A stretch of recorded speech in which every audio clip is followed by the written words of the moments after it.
This podcast is brought to you by Brown Whitworth Foundation.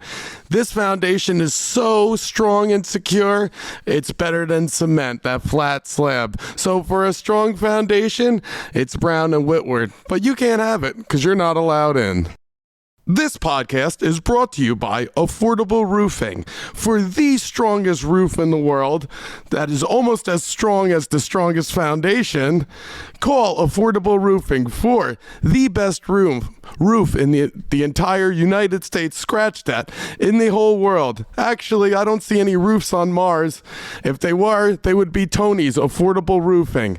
So if you want a roof that you could afford, that's stronger than any roof that you can't, call Affordable Roofing. 423-593-9605. Again, that's 423-593-9605, or visit affordableroofinghd.com. Hey, listen here, you fat fucks. You're out of shape. And sure, you roll 3 or 4 rounds a day, or you hit things, but that big belly is not lying. Sorry to break the news to you, but I got you covered. 10-8 personal training. That's right. 10-8 personal training. National Academy of Sports Medicine certified, fully insured.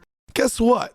My man, Captain Cran, is giving Militia MMA memberships a discount. Not to mention the first session is free. Also, first responders and military, he's got you covered. So to learn from the most jacked man in all of northern Georgia, visit 10-8 Personal Training on Instagram. In fact, I'll give you Captain Cranberry's personal line, 951-445-3133. So give my man Dylan a call at 951-445-3133 to get in the best shape of your life.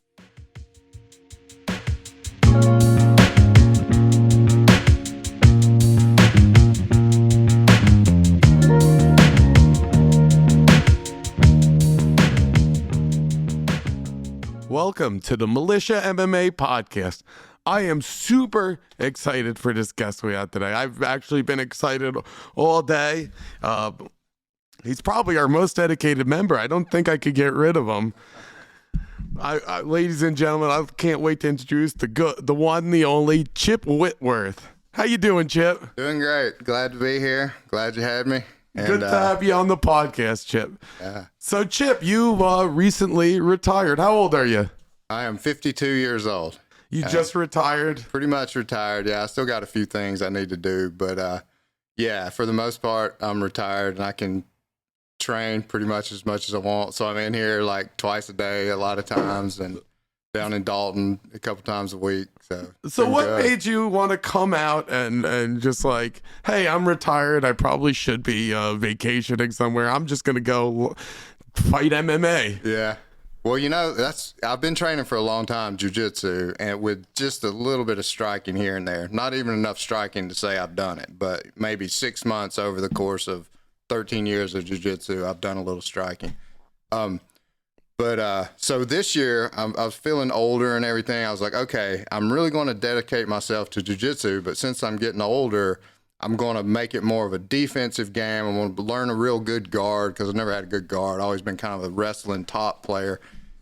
And how the hell I ended up in your striking class and your MMA class, I have no clue, because it was supposed to be the year of the guard, but looks like it's the year of the MMA. So. Yeah, throwing punches on top. You're rolling with strikes now, being George's and Josh's punching bag. Yeah, right. I love it too, man. It's awesome. It's fun. So the bug bit you. Now you've been around the area forever. Where did you start? Well, the way I started jiu-jitsu, I actually started at Mickey Swafford's Chattanooga Jiu-Jitsu, but I got into jiu-jitsu because my son Alex started wrestling.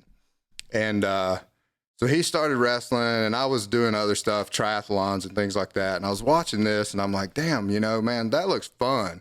But there's just I can't find wrestling for adults. It's kids, high school kids at the most. You can't. It's very rare, like, you could go and find a tournament. There are some. But you got to kind of know the people first. You know what I mean? Yeah. Like, it's kind of a closed you're either a wrestler or you're not, and it's hard to get into it if you're not. There was a guy in New Jersey who would go, he was like in his 50s, 60s. Yeah.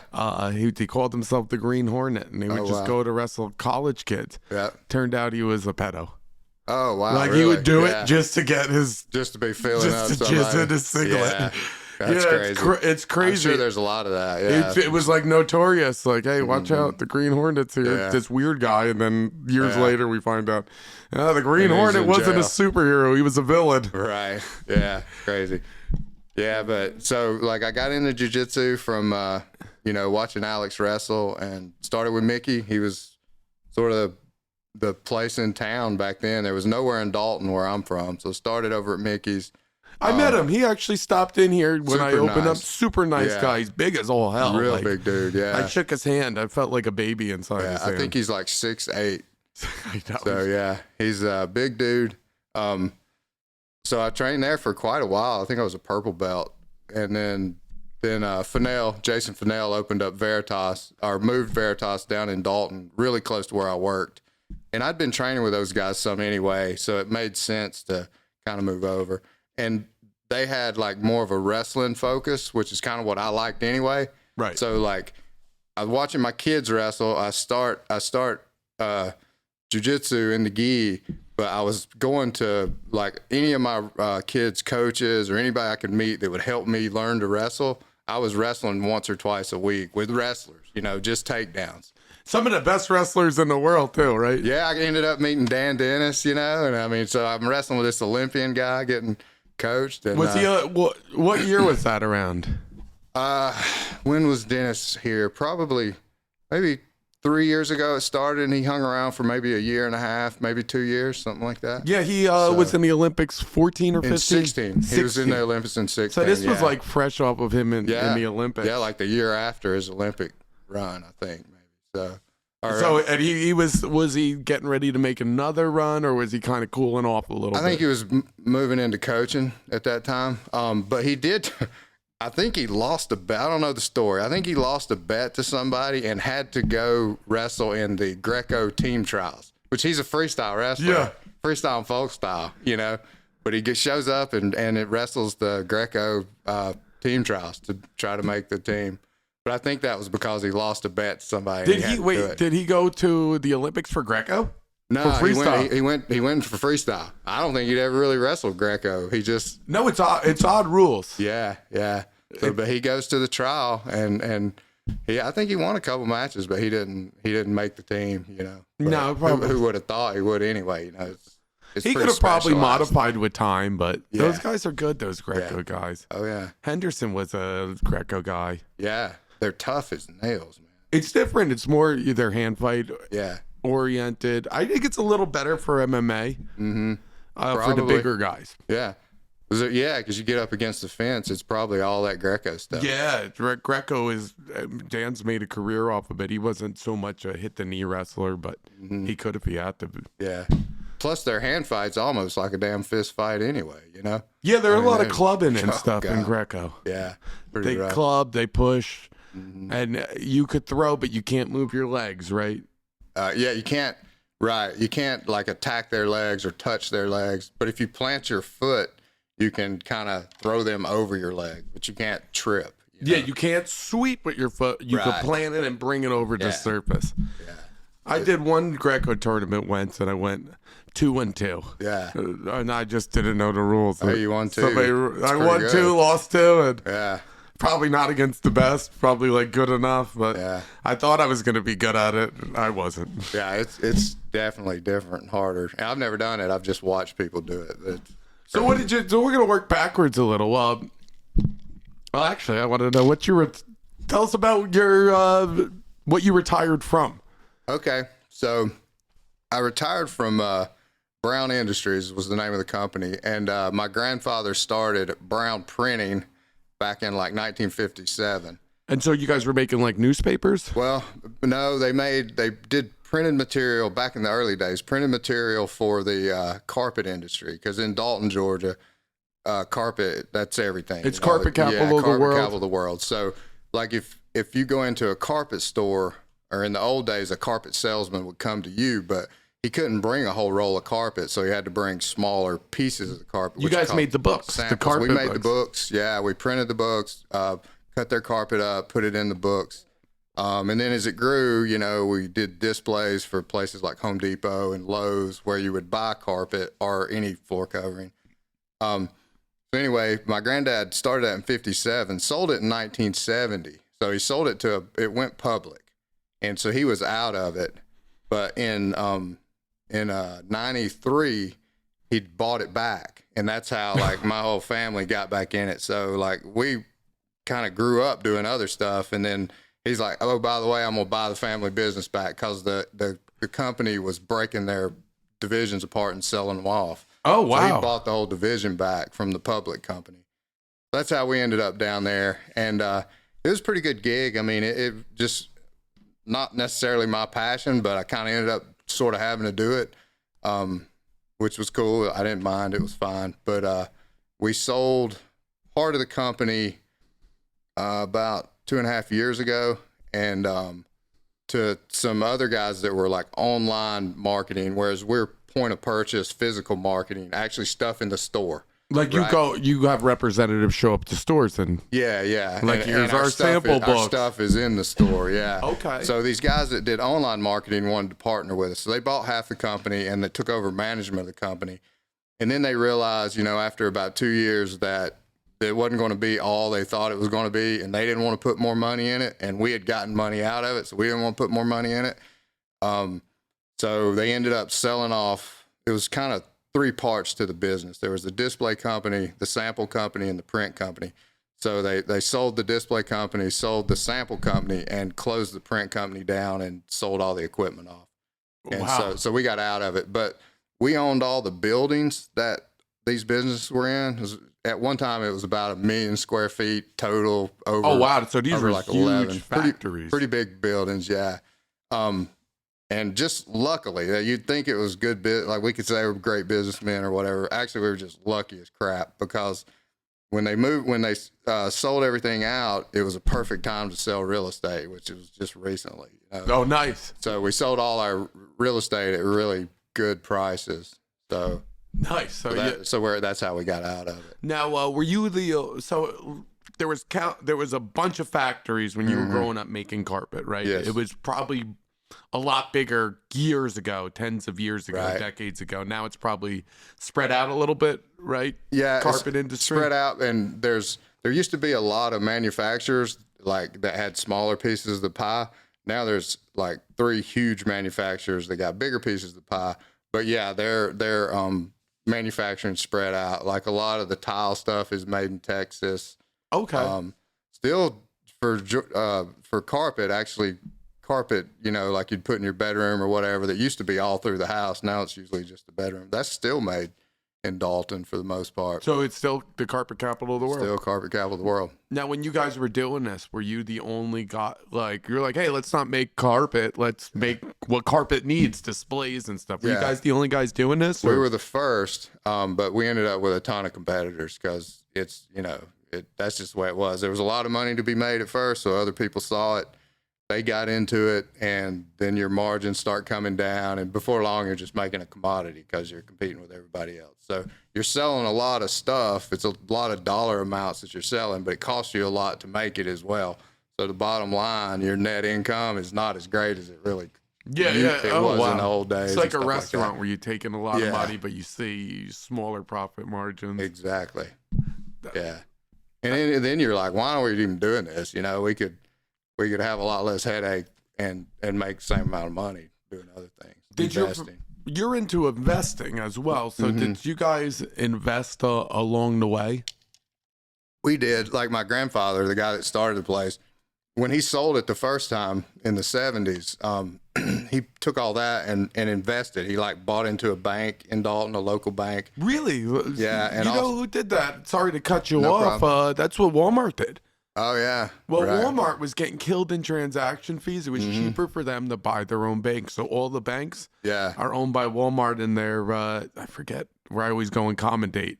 Yeah. And it's actually very interesting. Yeah. Well, it makes sense, you know. I mean, you're taking out that middleman. So your grandfather bought a bank? So he bought into a bank, like he was an investor in a bank. So took the money from selling the company and had some other stocks and bonds and things like that. But his big investment was the local bank, and the local bank ended up getting bought out and bought out again, and then it bought out by a bank called First Atlanta, which was then bought out by Wachovia Bank, which was a huge bank. They got bought out too. And then they got bought out, and then we were out of it at this point, but they actually, during the financial collapse in 2009, they pretty much went bankrupt, but we had gotten out before that. The bank went bankrupt. Yeah. They got bought up by Wells Fargo.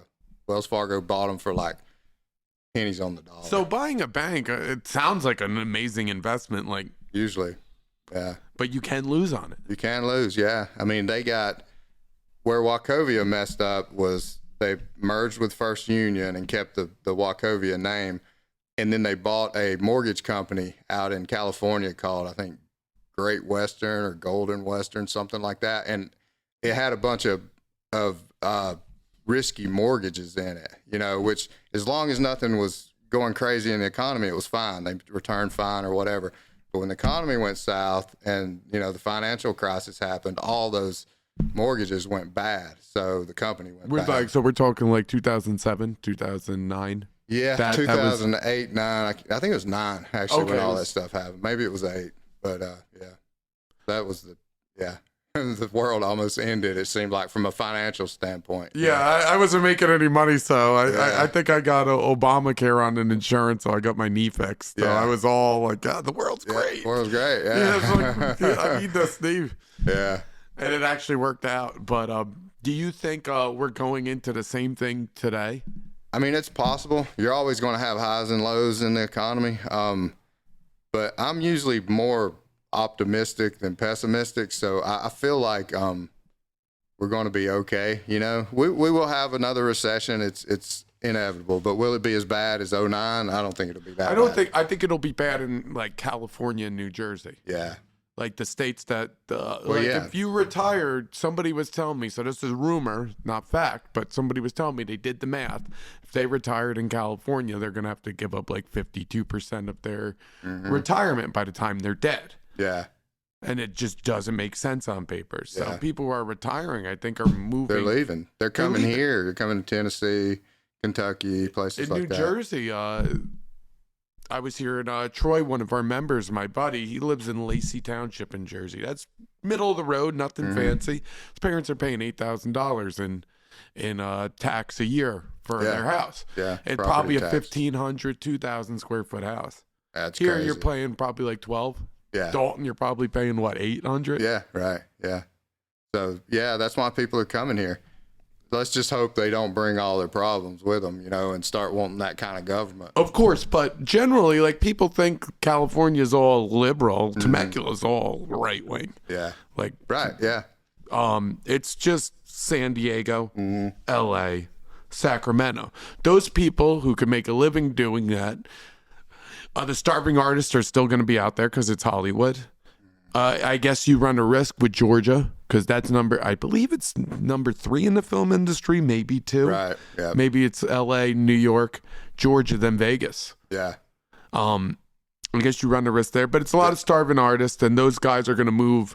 The people who move out of LA and San Diego move to Temecula and stuff. Yeah. And then the people from Temecula move out here. Yeah. Dylan, I got one of my blue belts moved out here. Yeah. Ryan. Right. People are just showing up. From out there. Wow. Yeah. Okay. Dylan basically followed us out here. Wow. Okay. So you trained with him out there? Yeah. I didn't realize he just started getting in as I started leaving. They wanted to move out of California because he was medically retired. Yeah. And he's from Georgia, always wanted to go to Georgia. And then they were just concerned about finding a good gym. And then when they found us in Chattanooga, they came and visited and looked at houses. Yeah, awesome. Yeah, that's cool. It makes sense because you leave with a California pension, which is way more massive than the ones here. I was surprised the police out here make like $40,000. What do they make out there? 120. They start at 60. Yeah, 60 something. Get up to 100 something. But it still turns out to be less money with all the taxes and the prices and the cost of living. Yeah. Yeah, I mean that cost of living is what's bad out there, you know. And I don't know, I think it's a lot because of the their political climate. You know, it's right. People don't want to live in L.A. Kenny Florian moved out. He's like, I'm getting the F out of there, closed his gym. Yeah.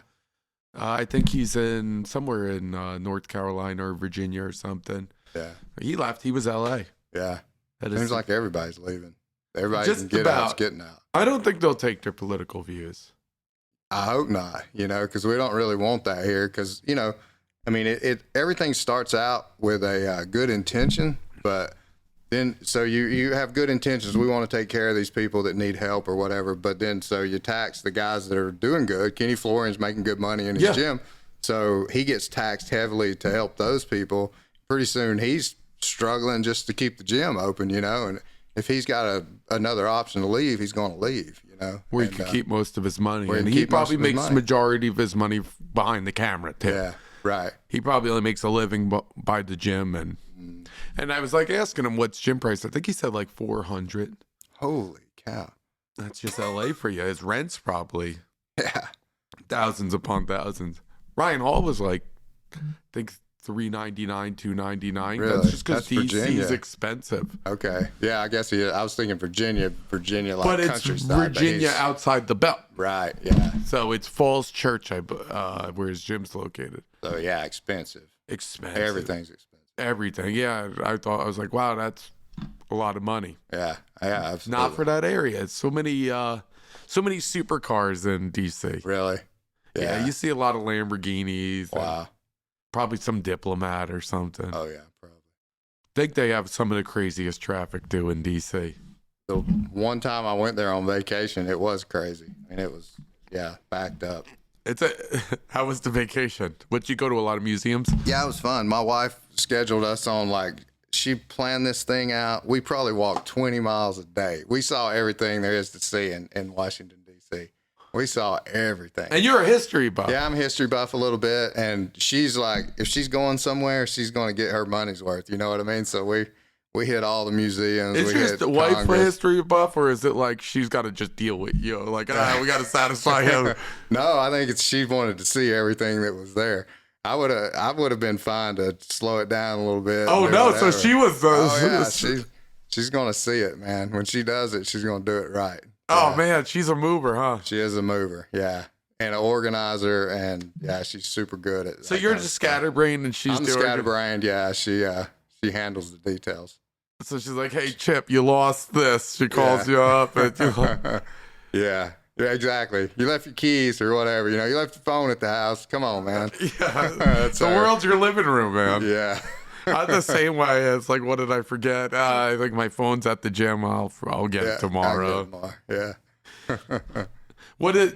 Does your wife work, or she retired too? Well, she's been like a stay-at-home mom. So does she work? Yes, she works hard because she's a stay-at-home mom is a serious job. Yeah. Especially when you got a kid and like the parenting side of things. And I can honestly say I've never seen a better parent than Michelle, my wife. Shout out to Michelle. Yeah, she raised our kid like by the book, and she read books on it. How do you do it? And she pretty much did everything she should have done. And he seems so far hadn't gone off the rails. No, it's amazing. Well. Your son wrestles at Harvard. Yeah, he was able to get in Harvard. Yeah. I mean, that's a gold medal. Yeah, I guess that's every parent's dream, right? Absolutely, and it was all her too, man. I mean, I'd like to say I planned it or whatever, but all I did was follow her lead, and we and got him there. And you didn't get too crazy during wrestling season, did you? No, you know what's crazy? I couldn't get too crazy because he would see me do jiu-jitsu tournaments too. So he's seen me choked out, bloodied, broke knee from a heel hook or whatever. So, I can't get on him for losing a wrestling match when he's seen me lose jiu-jitsu. So it was a good thing. That's awesome. So, so do you think that helped both of you guys just like winning and losing together? Yeah, because if you're winning everything, you're in the wrong spot. If you're in a gym where you're winning every time, you're in the wrong spot. If you're at a tournament or in a wrestling league or whatever, and you're winning every time, you need to be moving up. You need to be looking for that place where it's challenging again. Yeah. So yeah, I think it helped. And I saw Izzy Martinez one time say for his high school kids, he wanted the state tournament to be the easiest tournament they wrestled every year. So he would take them out of state. He'd take them to Cheesehead, Beast of the East, Super 32. Oh, yeah, those are big tournaments. Yeah, so he's like, I want my guys to have a 50-50 record going into state. And then when they go to, their regular state where everybody's just been doing the local stuff, they just smash everybody. And that's usually what happened, when he was coaching high school. Illinois. Yeah, Illinois' got good wrestling. Got good wrestling. But Izzy, whatever school he was at was really good. And that was probably pre him going out John Jones and helping out coaching with those guys, because he was John Jones' wrestling coach for What's a little his while. name? Izzy Martinez. Izzy Martinez. Yeah, Izzy style wrestling. Okay. I think I've heard of that. There's another guy out there that does wrestling with them too. I forget his name. It's been a while. Yeah. But he's a good coach, and he was a good wrestler growing up. But yeah. Actually, my kid was wrestling one of his kids at the Tournament of Champions. I'm like, daggum, that's John Jones' wrestling coach over there in the corner. That's Izzy Martinez. So he's at Jackson Winklejohn, right? Yeah, that's where he helps out there. I trained with John Jones actually in upstate New York before he left for Jackson Winklejohn. Oh, wow. Yeah. So that's where he's from, right? New York? Yeah, Cortland, New York. He wrestled, I think, Ithaca for did the JUCO, was a JUCO champ. Yeah. People don't realize JUCO's tough. It is tough. It's just for the wrestlers who can't get their shit together. Right. They might not be good students, but they're dang good wrestlers. Yeah, they're good enough to voluntarily wrestle. Yeah. Phil Davis, I think, was a JUCO champ. Mm-hmm. Yeah. There was a guy here, a coach he's about my age, so he coaches in Georgia, but he was a JUCO national champion as like a sophomore, and then he transferred to Minnesota and ended up being a D1 All-American. So that's awesome. Yeah, so they're there. The guys that are winning at JUCO, they can do well at you don't D1 know too. what you got with a JUCO champ. It could be John Jones. It could be Phil Davis. Yeah. It could be just a guy like myself who was a decent wrestler who's in it. Yeah. The levels. Mm-hmm. There's levels. Yeah, it's pretty well. And there's guys who don't want to quit and still look for it. Yeah, still want to get out and do it. So you wrestled in Jersey in high school, and then were you training in New York for your MMA? No, I was actually I was in New York. I think I went out about 2008. 2009. I actually started with Jersey. Frankie Edgar used to come in and beat me up in the off-season room when he was in college. Yeah. Then I saw he was fighting. He said, "Where's he fighting? Where's he training?" And then he showed me this place in New Jersey. And then it was just a bunch of like ex-criminals. Yeah. Before tattoos were cool, jailhouse tattoos, wrestlers. It was all walks of life. It was a tough gym. You fought every day. First day I left with a headache. Right. They made me spar some heavyweight. It was getting ready for a Muay Thai fight. Yeah. I didn't know how to defend myself. They're like, you were tough enough. You took that beating well and then get knocked out. We'll call you the Tank, and we'll see you tomorrow. So that's how you got your nickname. Yeah, because I took the beating and didn't drop. That's awesome. Not because I didn't run through. It's just like, hey, you stood up. You were durable like a tank. Tanks are durable. You can take a shot. We're going to call him the Tank. That's good. They're like, oh, Tom the Tank. And then, that was it.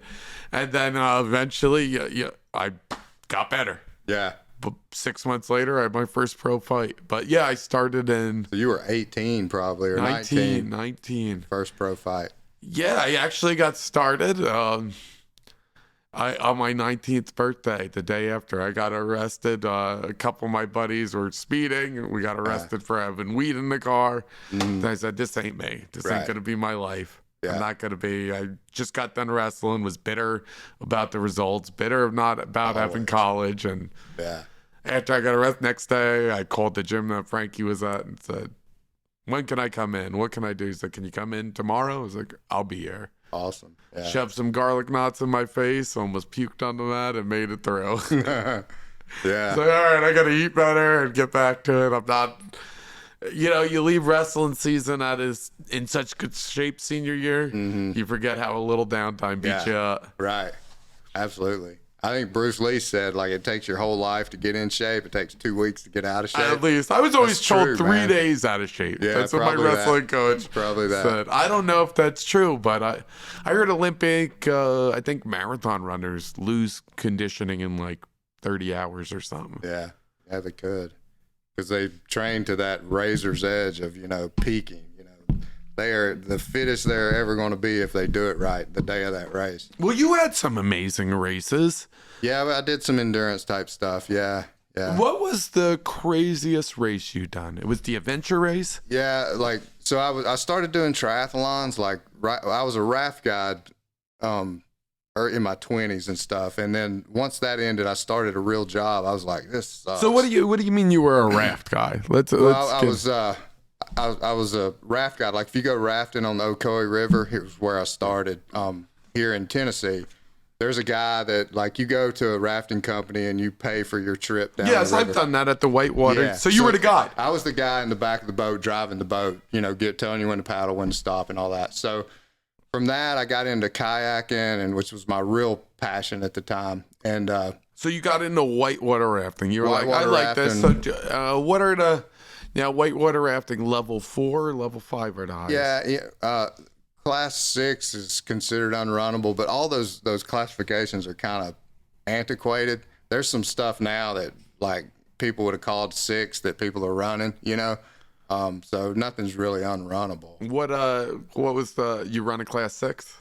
I've run, I ran some pretty serious stuff. I guess it was probably class 5 because once people start running, it's 5. But once somebody doesn't die on it, right? Yeah, it's like, this was a class 5. But if you would have left your body up there, it would have been a class 6. Surprisingly, a lot of the stuff around here, it's dependent on rainfall. But stuff coming off the Cumberland Plateau and Signal Mountain and Lookout Mountain is some of the hardest creek boating in the country, probably the world, actually.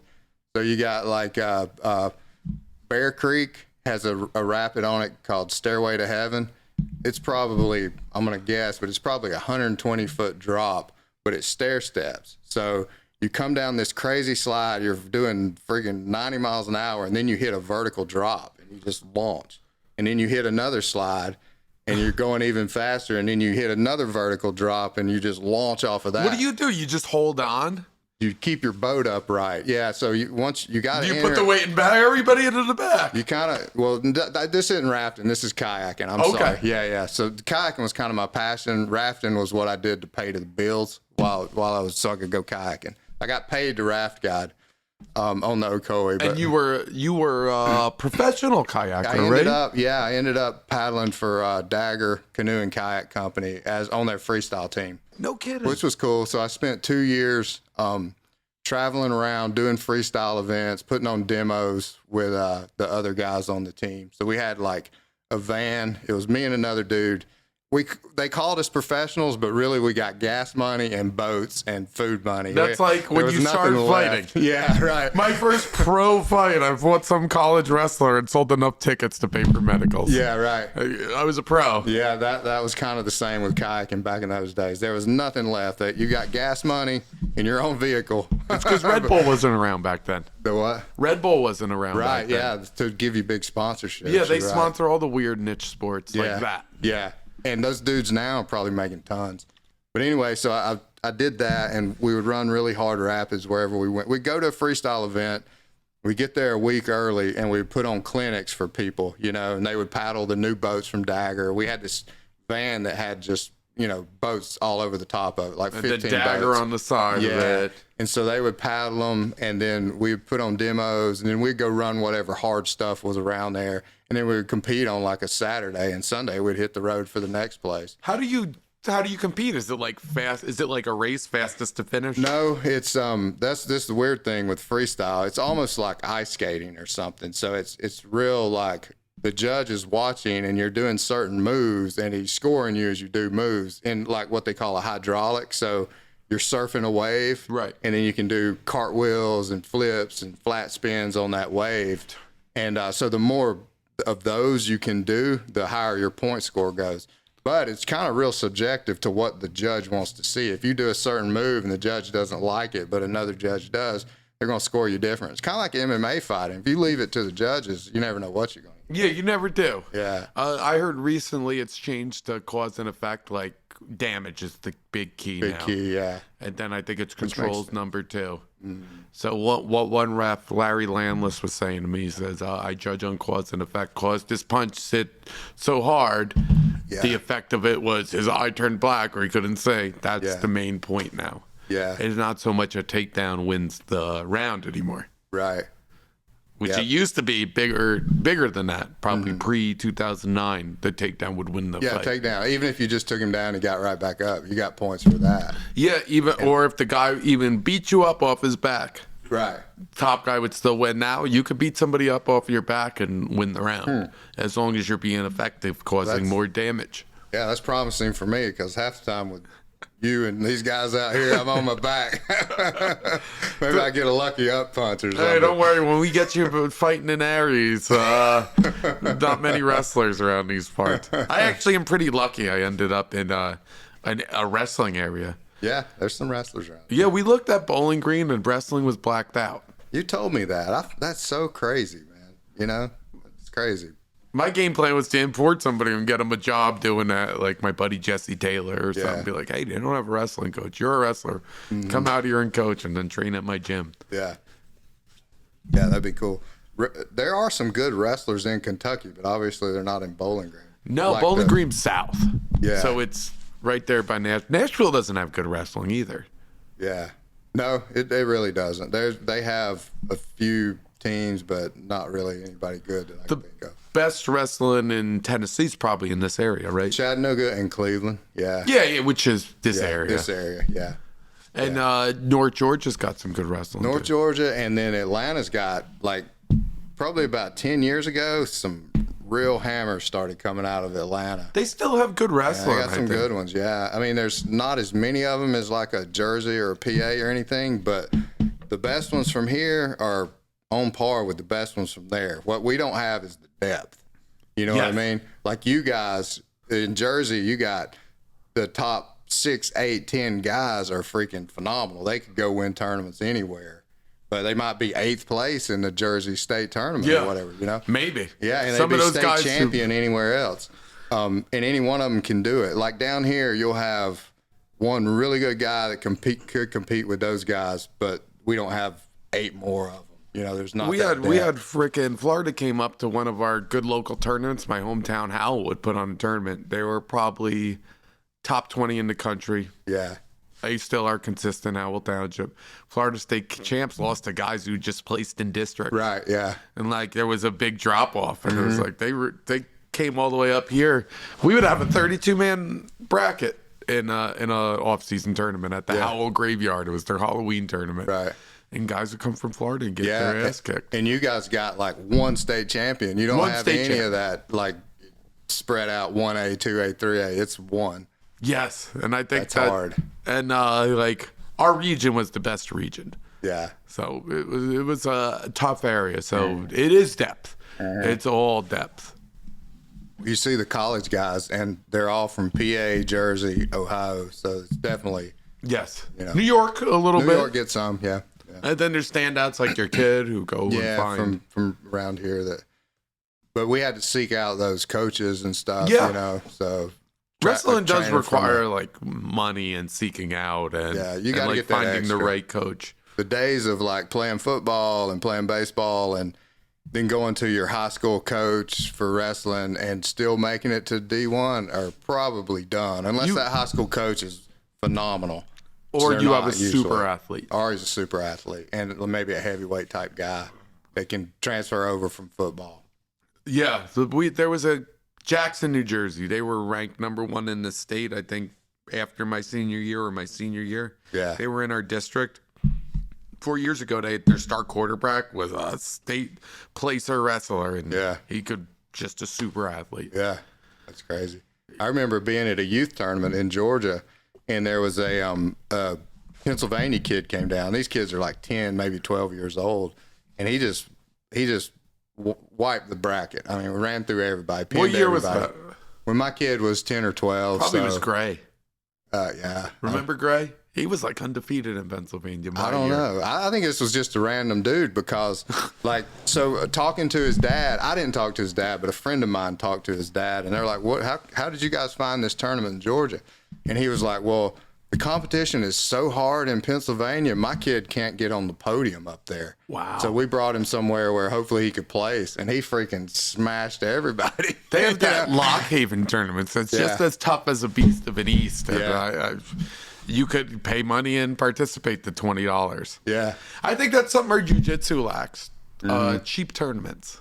Yeah, you're right. Because what is it, $100 to go do it? Something To like go that? do it. Yeah. Well, and then I'm like, you got to pay 2 divisions. You got to do the other one because it's $10. Yeah. Just in case you spend $120, get subbed. Yeah. And it's like, go home. Hey, 3 people in your bracket. Take this medal home. Right. Post about us. Yeah. Make your friends you're happy. Yeah. Yeah. I like won the Pans at 45 plus purple belt. But hell, there was 3 of us in the division, so I was going to place no matter what. You know what I mean? And you were the Pan Am champ. Yeah, right. That was kind of crazy if you think about it. 3 guys.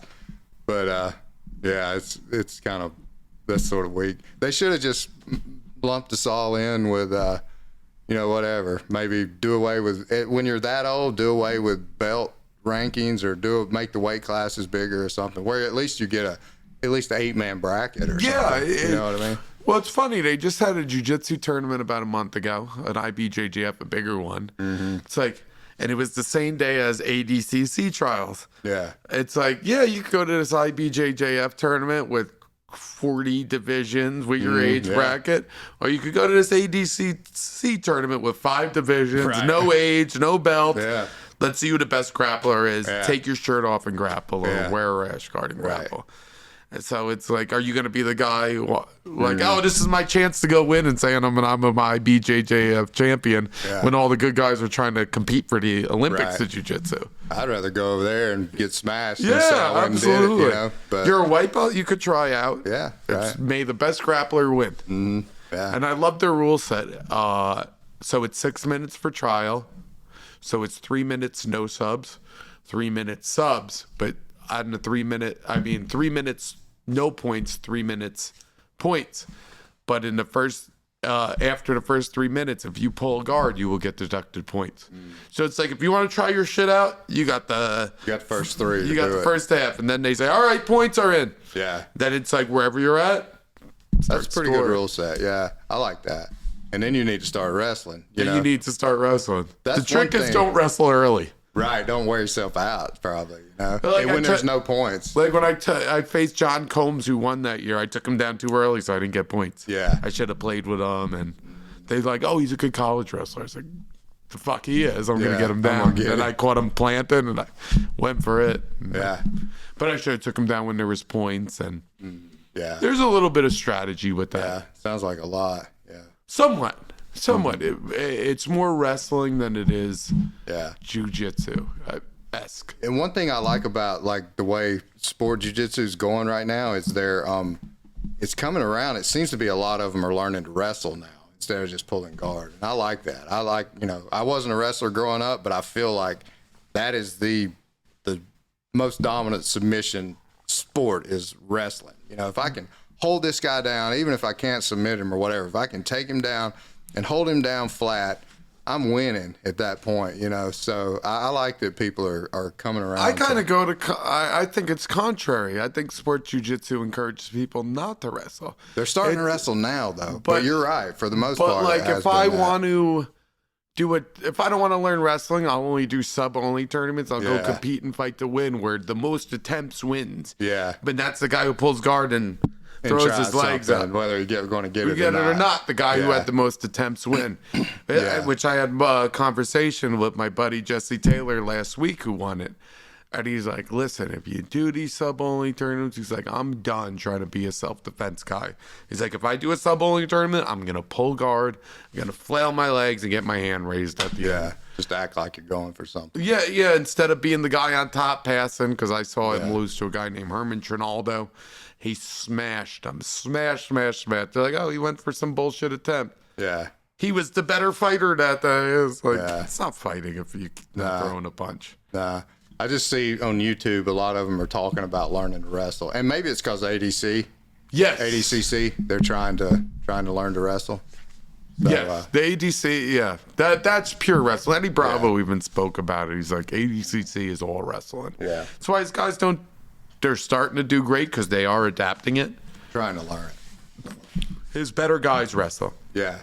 His not so better guys, or his niche jiu-jitsu guys get smoked on the ADCC. Yeah. Like they had the guy, the Boogeyman, that's the beard, one of his top guys. His brother Gio, I think, is the better of the two.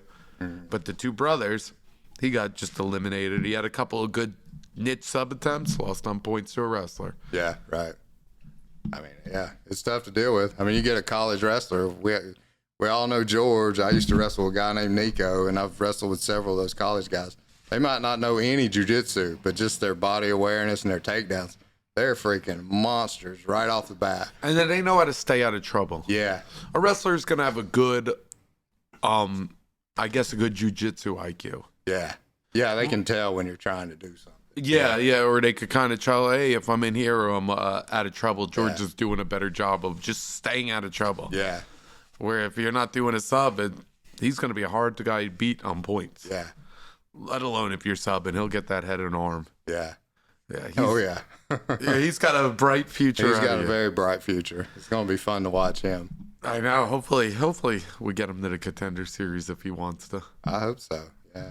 That's kind of cool. Like for me, I came at this as a hobby and started at such an old age. You know, I'd already done a lot of stuff and started this at 39, almost 40 years old. So it's always been like, okay, I know I'm not going to be any kind of whatever. So it's always just been fun to me. But it's been really cool to be around stuff like that, like seeing George come from wrestling and being able to go in and do his first MMA fight that good and seeing the potential he's got. You saw his grapple and you saw his kickboxing. Yeah, it's been everybody's been a big part of his journey, and I think he's been doing a good job of just being part of the team and everything. Yeah, it's been cool. And he's got huge potential. He does, yeah. I've loved being here, man. It's been like, I was almost ready to quit, Really? I remember I kept texting you like, Chip, where the fuck are you? Yeah, where are you? Yeah, because I was like, had been doing it for a long time and it kind of gotten stale, and we were I was maybe rolling 3 days a week. And George actually told me, he was like, you need to come check this place out. Well, weren't you the one to tell him to come here? Well, he asked me about you, and I was like, well, dude, looking at his pedigree, he's got to be a good coach. You know what I mean? I would go check it out if I was you. So he came, and he did, and he was doing it, and then I asked him how it was, and he was like, yeah, it's awesome. You need to come check it out. So then I came up and signed up. I think I paid for like 3 months. Yeah, I was like, I'm going to try it out, So I was coming to the day class, and it really got me so fired up about learning new stuff and then actually learning whole new skills, not just jiu-jitsu. I'm learning the striking. I'm learning all this other stuff. Hitting bad's more fun than jiu-jitsu. Dude, it's awesome. Yeah. Like I actually enjoy the striking more, but I'm better at jiu-jitsu. Yeah. I like striking. I suck so bad. Like the other night, I was getting Christian, buddy Christian, was watching. He's such a smart ass, which is why I like him so much. But he's funny. Yeah, so me and Broderick are going, and Broderick's not hitting me hard, but he's just catching me in the head, and I'm like wailing these crazy shots or whatever, and Broderick's just piecing me up on the head. And after it, Christian was like, yo, man, you might want to start moving that head. You're going to have a head injury or something if you keep right? That old-timers you're trying to avoid. Yeah, you're trying to avoid that Alzheimer's, man. You might be catching it like that. But, so he's funny, dude. But I love it, man. I just assume get hit in the head and learn something. You were super concerned about old-timers, too. Yeah, it's kind of runs in the family, Me too. Really? So you've done that test and you got the... Well, no, my dad started slipping on names. My grandfather was a boxer too. Okay, yeah. And he was the Golden Gloves champ, and he boxed pro, and then I think he said his worst beating was there was a champ in town or a guy fighting for the belt, and then back in the 40s, you lied, and he fought the guy fighting for the world title. He said he took a knee after the second. He's never been beat up more in his life. Wow. I think, what was it? He said his corner came back like, oh, you're doing good. You're doing good. He says, oh, then watch the ref because somebody keeps hitting me in the face. Somebody's scoring points. That's crazy.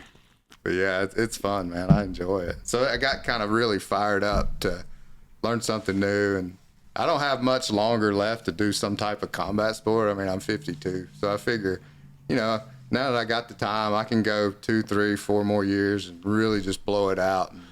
And then you probably just go back to rolling for the next year. Back to rolling. Because I think if you keep yourself in shape, you could do it for a long time. Like, keep your mobility up. Yeah. Do your stretches, do your yoga, take care of your body. You can do it forever. I think a lot of people can't do it forever is because they don't do the other stuff that's involved to keep your body mobile and active and all that good stuff. Yeah, let themselves kind of slip. Yeah, and you're in good shape and it works. Yeah. I've, over the years, tried to stay in decent shape, either triathlon, adventure racing, or yeah, so let's go into that. We didn't even cover the adventure racing. Yeah. So you started before you did adventure race. You were a triathlete. Yeah, I went from the kayaking. I needed something to do once I got a real job, so I started doing triathlons. And this was pre-jiu-jitsu? Did you have your... yeah, this was way pre-jiu-jitsu. You had your son at the time or no? He came along in 2004, so right at probably the start of adventure racing. Or he was probably 2 when I started. Yeah, the start of adventure racing was about the time he came along. Anyway, I started these triathlons, and I realized there's a genetic top to this. Like, there's a ceiling to... Because in the short triathlons, if you don't have the genetics to run a super fast 5K, you're not going to run it no matter how much you train. You're going to peak out based on your VO2 max. And I didn't really have that. My stuff is more, my genetics lean more towards strength. You know what I mean? It's a long, lanky guy. My buddy said Navy SEALs aren't the best in shape. They're kind of like fish shaped. Yeah, right. They're efficient swimmers. It's not so, it's a body style on them and stuff. Yeah. So I realized I wasn't going to be I could never be great at short course triathlon. So I started looking. And the thing was, with going really long, like ultra long distances, you don't have to be fast. You just got to be tough. Yes. And so I got into adventure racing, which even added another element to it, which is map reading. So you got to be smart and tough and reasonably fast. So you're reading these maps and you're running and you're riding your bike and you're paddling boats. So there's no set course or anything? No set course. Some of them have set courses, but most of them you get checkpoints and you get a map and you plot your checkpoints on the map, and then you pick your route to the best way to get to those checkpoints. So there's a lot of strategy involved with it, and it's usually a team event. So and they go from anywhere from 12 hours long, which is a long time. You think about it, to be running, riding, or whatever. But then they go all the way up to like 10 days, You did a 10-day race. I did a 10-day race. I did a lot of 5-day races. How many hours a day are you running in a 10-day race? All day. I mean, you may sleep. So in Primal Quest, that was the longest race we did. It was 10 days long. We finished it in like 8 days. It was 450 miles in the desert canyon area of Moab. So how do you get your supplies? They're at the checkpoints? You carry like what you need between checkpoints, which can be long. It can be 60 miles where you're away from any kind of supplies. You have the camel pack. So you carry it in your backpack, or you refill from water you find along the way, which you would treat, with a iodine pill or a pump if you wanted to carry part of this is filtering water. Yeah, all that stuff. It's survival and running. It's not just a race. It's not just a race. It's all that stuff mixed up. So that long race, the Primal Quest, the first thing was how do you get food in that and all that. So it was an unsupported race. A lot of gels, right? A lot of gels. If I was racing 24 hours and less, I didn't eat solid food. I just ate like power. They were called hammer gels. Hammer gels. I like power gels. They got carbohydrates, a little protein. Some of them have caffeine in them, but they're like 100 calories a shot. So I would go the first hour of a race without eating anything, and then the second hour I would take 500 calories in, and I would try to take of gel or whatever. But in less than 24 hours, I just use gels or drinks. How does that absorb?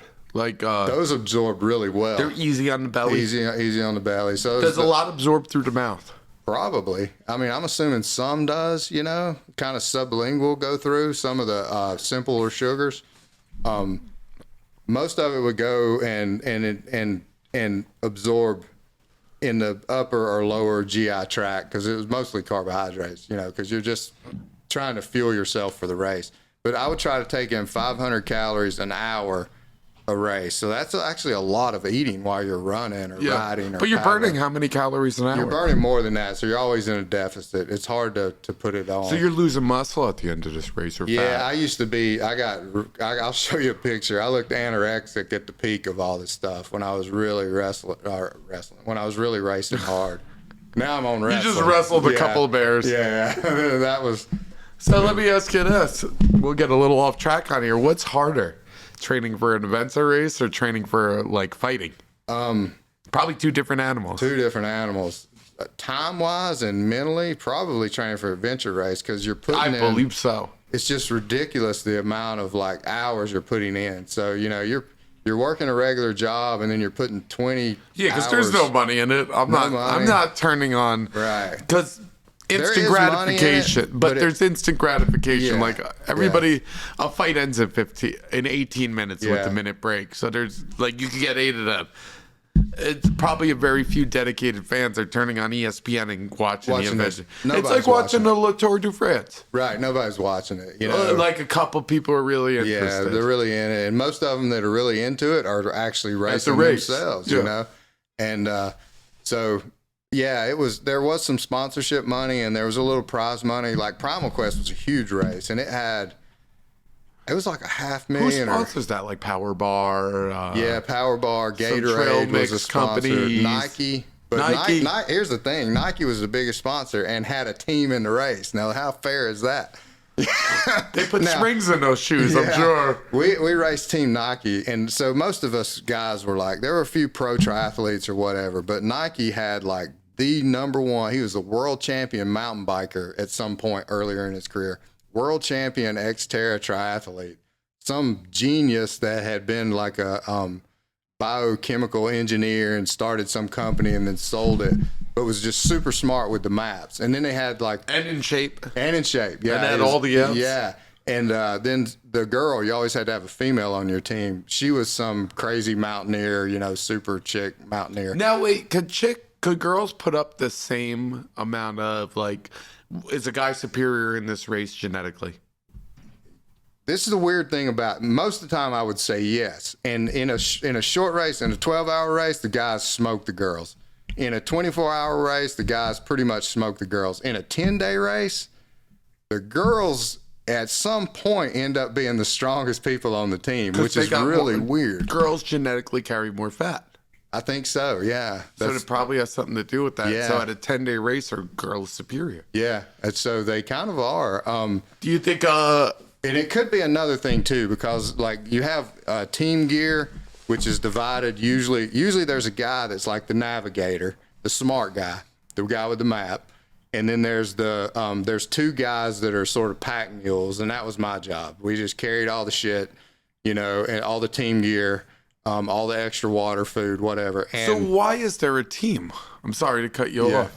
Just when they started, it's not an individual race. Sometimes you can race individual, which I did race a lot of individual. And that's how I got on a really good team, was racing individual. But it's a team because the original thing was the original one was called Eco Primal Quest, or Eco Challenge is what it was called. And the guy that put it on was the guy that ended up doing Survivor. So what he was looking for was a reality TV show where you got these guys racing in this mixed gender environment, so his thinking was at first the girl's going to be slower, the guys are going to be bitching at the girl. He was looking for reality TV for Eco Challenge. No kidding. But it turned out the teams actually that showed up after a couple of years figured it out, and it was more of a athletic endeavor than a reality show. Everybody was working together like a well-oiled machine, and it didn't really sell a lot of it. There wasn't a lot of Survivor where So somebody's this guy getting voted created off. the guy who created this created Survivor. Yeah, whatever that guy's name was. He No created kidding. Eco And that was Challenge. like the first reality That show. was the first adventure race stuff. Yeah, And that was the reality TV. reality show. Remember, Survivor was a huge hit. Yeah, it's huge. Huge. So that guy did Eco Challenge. And there was another race back then called the Raid Gaulois, which was put on in France. And then the biggest race I did, well, 2 races I did, but Eco Primal Quest, and then the other one was Arctic Team Challenge, which was really cool race in the snow on the glaciers Wait, Arctic Team Challenge. Arctic Team Where Challenge. were you racing? in East Alaska. Greenland. East Greenland. East yeah. Greenland. Yeah. Wow. How many miles? It was a 5-day race, so I don't know how many miles we covered. Not many, because most of it was foot and boat and paddling the boat, so you can't cover that much ground. Bicycle, you can cover a lot of ground. There was no biking in that. It was too Yeah, rugged. you couldn't. They did one little bike section around this town, which was almost like a loop. We just kept looping, and it's almost like, why did they even put this in here? We didn't need to do this. Most of it was out traveling on the glaciers and stuff. How'd you deal with the cold? Was it an issue with your heart rate up Well, that high? it was summer, and it wasn't that bad. The only time that it got really cold was we passed a checkpoint on the boat, because we were looking. This is the only race I ever did where they gave us a GPS, because it was so dangerous to get lost in the Arctic. Yeah, you obviously. fucking die you pretty can quick. die. Yeah, you fall in the water, you can die up there, even though we had wetsuits on. But so. Are wetsuits only protective to a certain degree? Yeah, like a dry suit is what you would really want, but there's no way you could exert yourself paddling 100% in a dry suit. So they took the kind of the middle ground, and were like, a wetsuit will keep him alive for 10 minutes while somebody can get him out of the water, but it doesn't overheat him too bad while he's paddling. Did you ever fall in the water or anything? We didn't, but one guy did. You got out. And it was funny that they were a team from like Denmark, which is a Viking. If you read history, Yeah, Viking. They were Vikings. So these are like ancestors of Vikings, just these Denmarks. And you read all this stuff in history about how these Vikings would, throw these crazy drinking parties and sing and, do all this crazy stuff. So the post-race party of this thing was kind of like that. Everybody was getting drunk. And this guy from that team gets up and he wants to tell this story about his buddy. And he's like, this guy, he's on the back of the boat, and it's like the 4th day, and he falls asleep, and he falls out, and all we hear is this big splash, and that's life-threatening, but he is laughing at him. He's like ragging his buddy. Yeah, because he's alive. Yeah, he's just ragging him, and we had to pull him back in the boat. So anyway, the Danes, the people from Denmark nowadays, aren't much different from the Vikings back in the old days. They were throwing down, and he's drink a toast to my buddy who fell out of the boat, and that kind of thing. That's awesome. So, Viking blood, Viking genetics, is a real thing. Absolutely, yeah. So I heard we talked about this earlier, but we might as well talk about it. Yeah. I heard that I heard it from a meme, so this is rumor, that generally all white people are 1% to 3% Neanderthal. Yeah. Because there was no Neanderthal in Africa, and so there was no, humans would breed with Neanderthals, because it was still a new thing. And right. Yeah. I wonder how true that is. I think it's true. I mean, based on the DNA evidence that, with 23andMe, the DNA testing we all can do now, I've done that testing. That's how I found out I'm prone to Alzheimer's disease. So they could even tell you that too. Yeah. I've got a ton of Neanderthal DNA in me.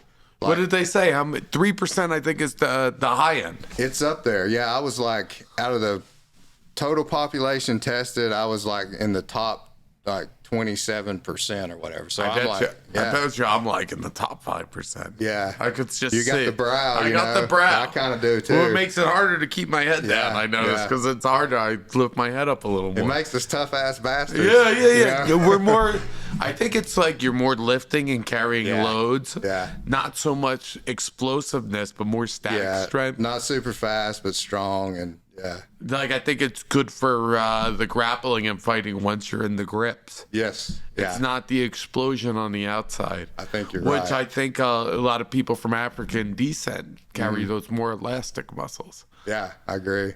Yeah, super quick, can run like a 40-yard dash super fast. Yeah, it's different. Where do you know where that DNA does derive from? Well, that'd be like the Homo sapiens, which was the pure human, I guess, which most of us have most of that. But out of those, like 3%'s huge because we're only apparently we're only 98% different from the monkeys. Right, yeah. From apes, I believe, or was it chimps? Chimps are the closest to us. Chimps are the closest to us, and there's only a 2% difference. Mm-hmm. Yeah, isn't that wild? That we share that much DNA with them, with chimpanzees. It's crazy. You watch chimpanzees, they are just like people, just more like primitive people. I've seen documentaries where, they have tribes and you got the leader and then he's got his sort of lieutenants and they all got their female wives or whatever. And it's a sort of a hierarchy. But if the leader's just an asshole and beats them up all the time, they'll overthrow him. No shit. As soon as they get a chance to. So he's got to be the alpha male, but he's also got to be almost a politician as well, to where he kind of does favors for them so they keep him in power. It's pretty wild. If he's just a total jerk all the time, they'll if he's a total dick, they'll get him. They'll be like, hey, let's fucking get him now. This guy. Yeah.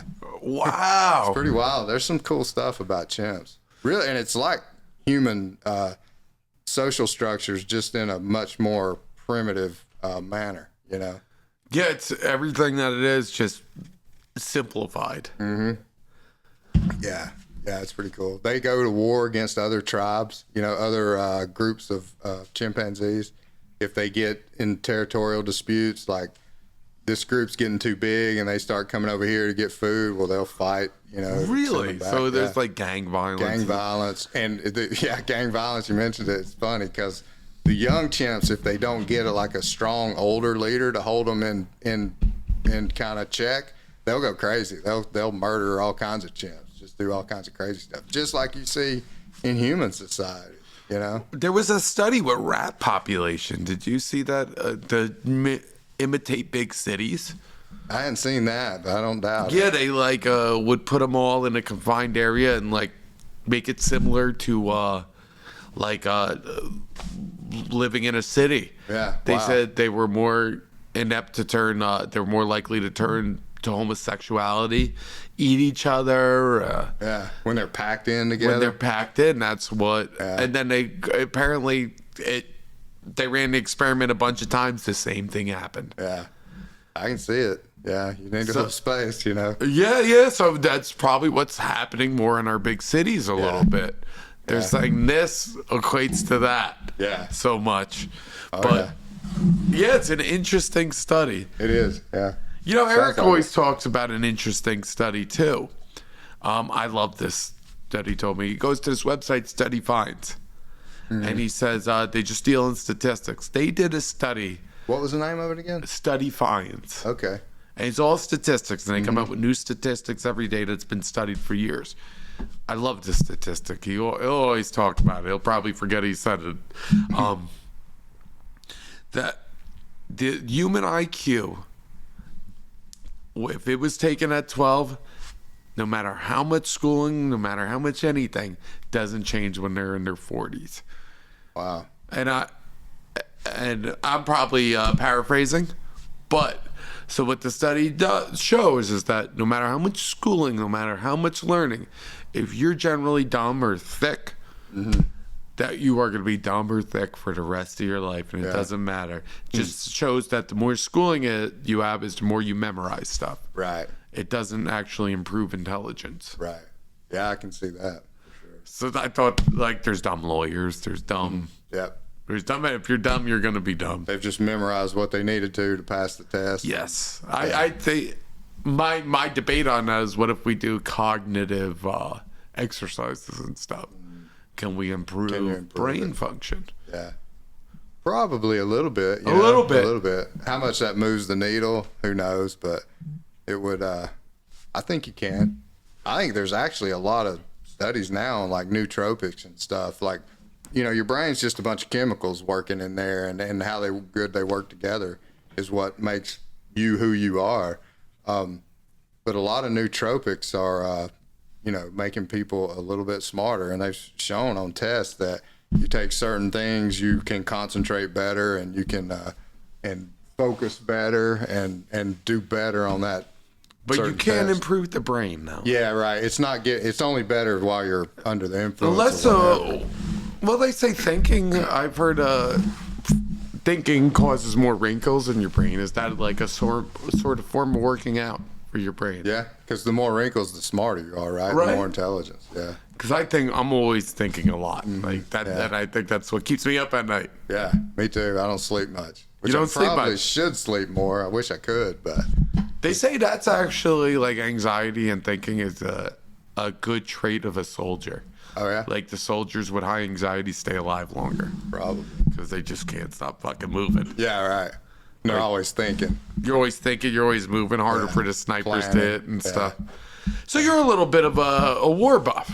Yeah, I like history, You study a lot of wars and stuff? Somewhat. I mean, I'm no expert on any of it, but I like it. And like with this thing going on in Ukraine right now, taking the politics out of it and all that, I find it interesting, the tactics we're seeing, because it's been, Russia hasn't been to war like that, like they are right now, since World War II. Now, they have had instances where they invaded Georgia and Chechnya and all that, but that was different. But they lost to Chechnya throughout the years. They lost the first time, and then the second time they went back, and they basically just did the old Russian, we're going to use our artillery until we pound everything to ash, and then we're going.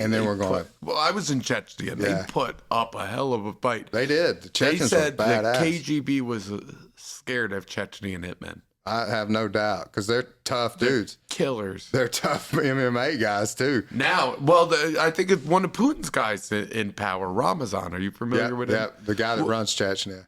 I think there's another Kadov something who runs it. Okay. Ramazan's number 2. Okay, Ramazan's at all the MMA events. Yeah, right. I got to look at him, but not too long. Okay. Yeah, you told me about that. His son was in our locker room probably stealing, saying, you know who my father is? Stealing's punishable by death. Not if you're Ramazan's kid. Right, he do whatever he wants. Yeah. Oh, it was weird. We were backstage. The athletic commission's like, we don't have real control over this. Yeah. We're just here to keep you guys alive. Yeah. Him treating his son like that's not doing his son any favors. He's not going to be a tough guy because he's let him run over people when he was 12 years old. No. That's the wrong way to parent. Right. But I think he also lets his son get beat up in the cage, too. Well, that's good. He needs to. Yeah. No, his son.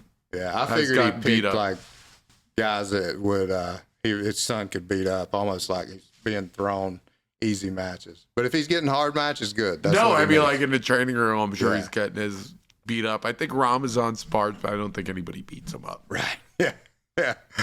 But he's tough. He's like, when Putin gives me the orders, I'm gonna pick up my gun and fight. Well, one of them, either that guy or his boss is sending troops to Ukraine right now. And he's had some videos like he's there, but there's some discussion that maybe the videos are actually fake and he's still in Chechnya and just sort of putting the propaganda Maybe. I mean, out. it's close, and I know he wants war. Like he's a war dog. Yeah, right. He's very proud of being a war dog, and those Chechnyan fuckers are tough. They're tough, man. They are tough. I think Ramazan runs him and Dagestan.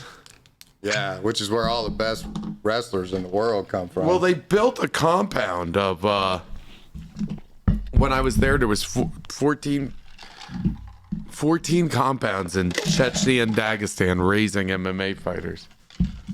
From like small kids on up? All the men have to fight MMA. Wow. Yeah, right. Or powerlift.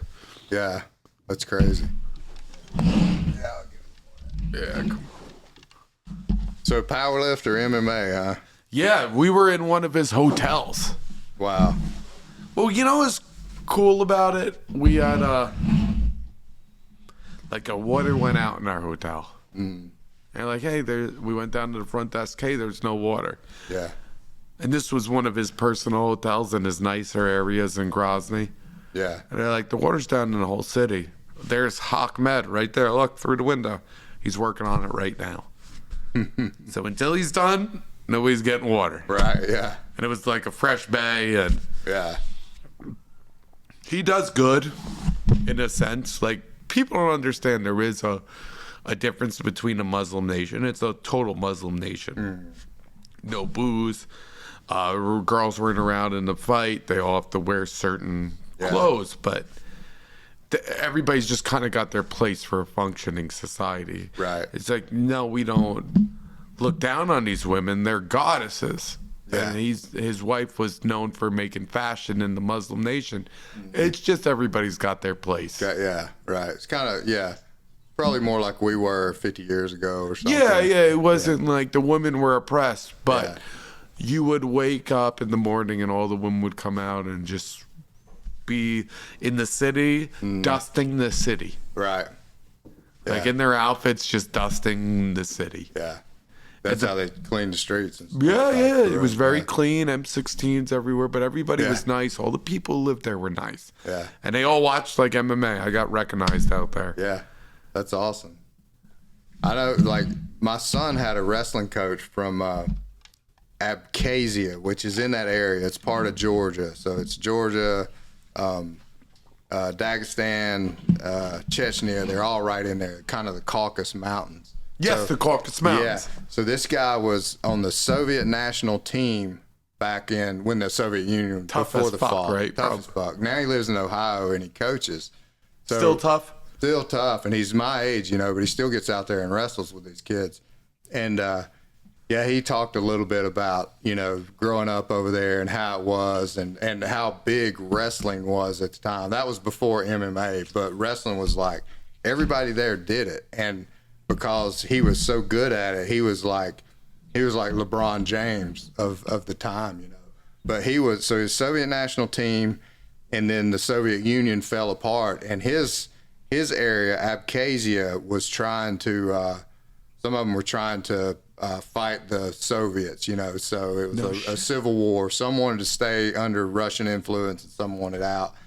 And he knew people in the U.S., so he was able to get over here and ended up, he was pretty old at the time by the time he got over here, but he still did well wrestling freestyle in the U.S. Ended up coaching.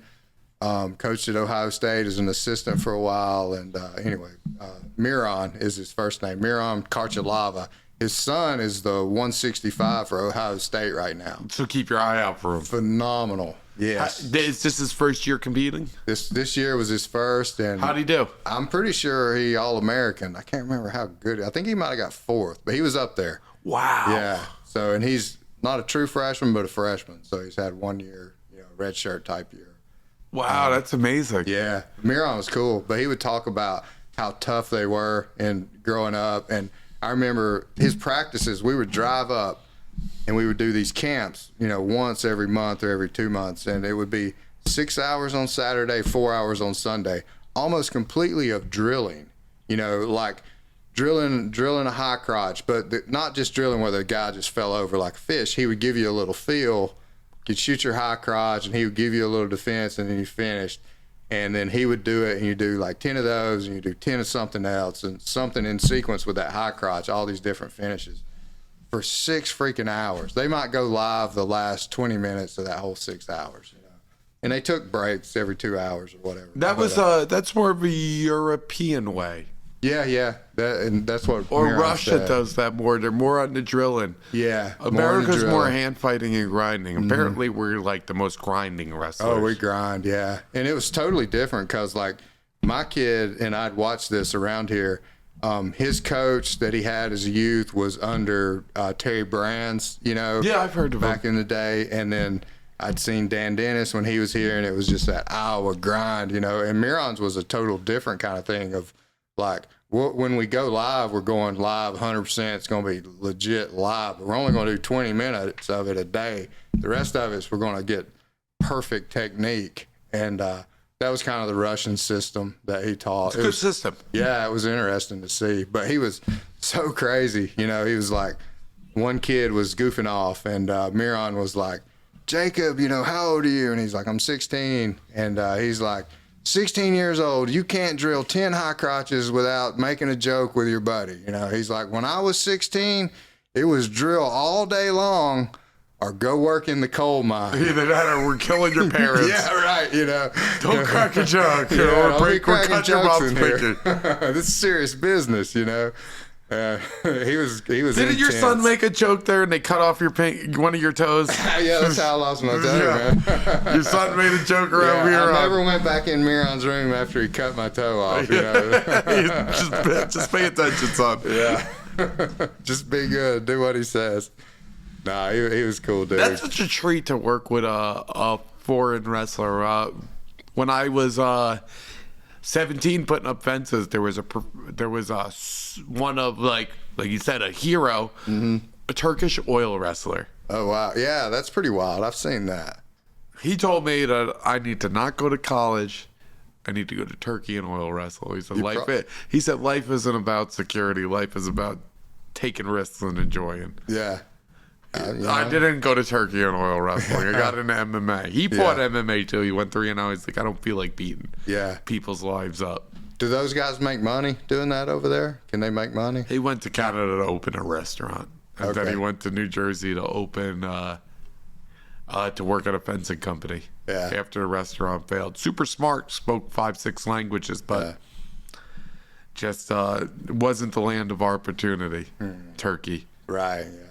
So he was like famous, would have gotten stopped in his country, but went to the States for a better life for his family. Yeah. Not just the States, North America. Right. He tried it out in Canada. Canada's pretty much Mexico. I mean, Canada's pretty much us. Yeah, not much different. Not much. They care a lot about our politics. When I fought in Canada, they said, "Oh no, you guys are us." Yeah. Yeah. Yeah, pretty much. I mean, there's businesses over there that just, our supply chain involves them. It involves Mexico too. It's all a big, We're the bigger brother. The bigger brother of those two, yeah. But they make parts for cars in Mexico and Canada. Most, which is funny. It's my brother just got a job with Toyota, and like Toyota makes their cars in the U.S. for the U.S. Yep. A lot of the U.S. companies make them in Mexico. Yep. So it's like, are you really buying a U.S. car if you're buying a Ford? Yeah, Nissan same way. Alabama's got a ton Volkswagen? of Nissan, yeah, Volkswagen here in Chattanooga, yeah. So these foreign car companies are technically giving more American jobs than the American companies. Right. And, the labor's cheaper for them than European labor. So American labor, especially in the South down here, is a little cheaper than it is in Europe. Yeah, because Europe has a lot of you're going to have to pay crazy amounts of vacation and stuff like that. Whereas here, you don't have to do it. Yeah, here they have good vacations if you're in Europe. Yeah. We're there like 2 weeks and go to the aquarium out here. Yeah. Have fun. Right. Yeah. And they're go to Gatlinburg or go to the Redneck Riviera, Dustin. Yeah, right. Enjoy your vacation. Yeah, that's America.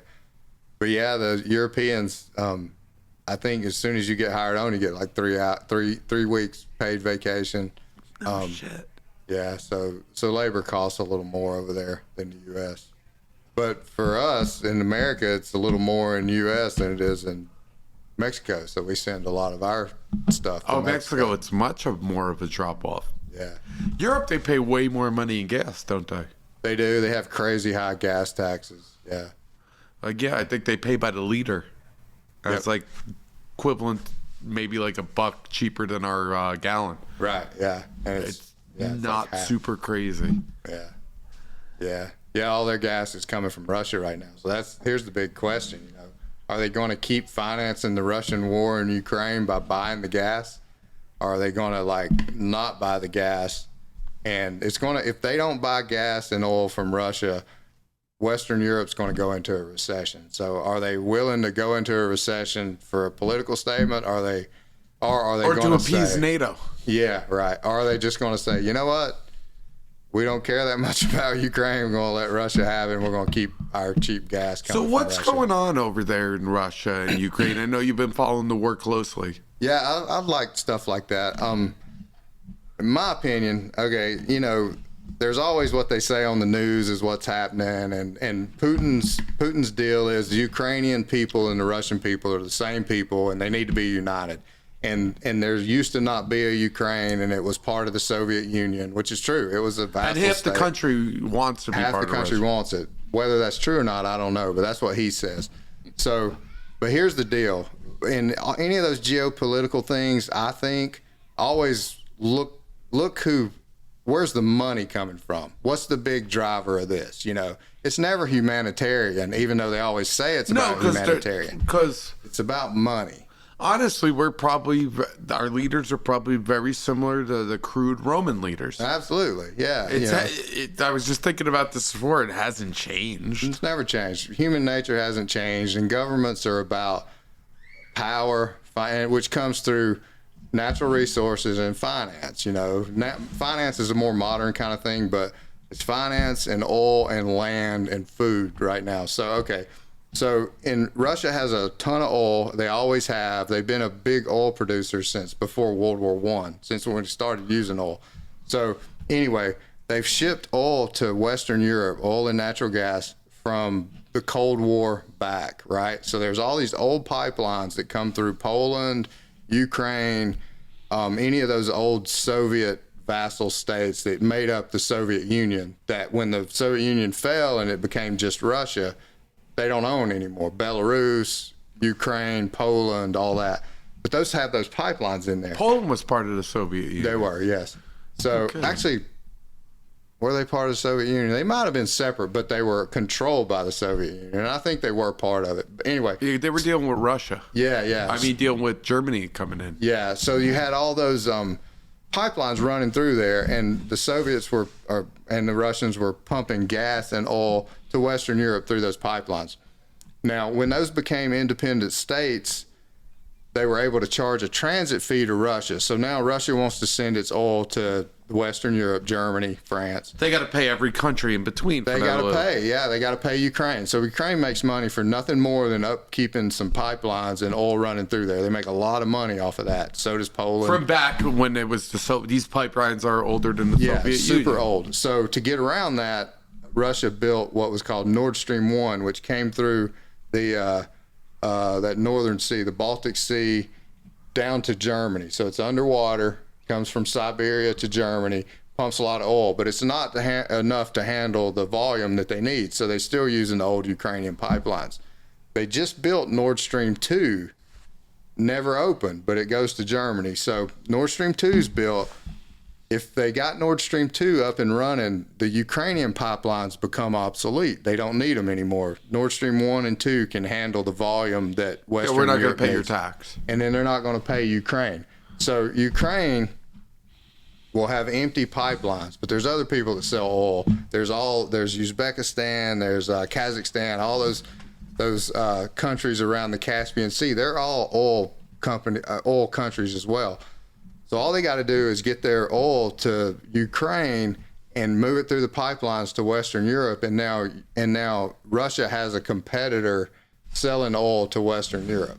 So in order for Nord Stream 2 to work for Russia, they need to somehow control the old pipelines in Ukraine. And all they got to do is take the Donbass area, which they already have, and the south coast of Ukraine. They would rather have the whole country. They didn't get it. You know, they failed in that mission. So now they're trying to take that south coast. So they're not trying to take whole Ukraine. Not Right anymore. now they're trying to choke their supply lines. Yeah, right. There's that steel factory in Ukraine they're trying to Yeah, that's Mariupol. I think I heard something like 800 to 2,000 troops are still there. hiding out in there. But fighting. apparently they got it circled, and So just and leave them in Putin there. saying we're not going to kill them. We're waiting for them to concede. Yeah. And we're going to strangle their They're going to supply starve line. out. Yeah. So that's Mariupol, where that steel mill is, which is on the south. So he wants that because there's an island there called Crimea, which controls a lot of the oil stuff. That's where the big. That's where most of the actions happen, right? Crimea right now. Well, the Russians took Crimea in 2014. So they've had it for a long time, but they did push up out of there some forces from the south, and they tried to take Odessa, which would have been to the west of Crimea, which is another port city. They weren't successful in that, but Mariupol is east of the Crimea, and they were able to take that. So the Donbass was the eastern part of Ukraine. They have it. They're trying to expand that, the Russians are, and then they're trying to make a land bridge to Crimea. And if they control that, they control most of the south and most of the oil stuff. So while that's not what he wanted, it's kind of like a consolation prize. So if he can come off with that, Putin will feel like he did okay. Yeah, right now he's just trying to win. Yeah. Like get a victory, a W. Yeah. Because this went south. It's went south on him bad, yeah. That's so crazy. Why really did is. it go so south? They're number 2, number 3, number 1, one of the 3. Yeah. I guess big armies. I guess it's really like us and China are 1 and 2. Yeah. Apparently now, I mean, I would have said Russia was 2 up until this point, and most people would have as well.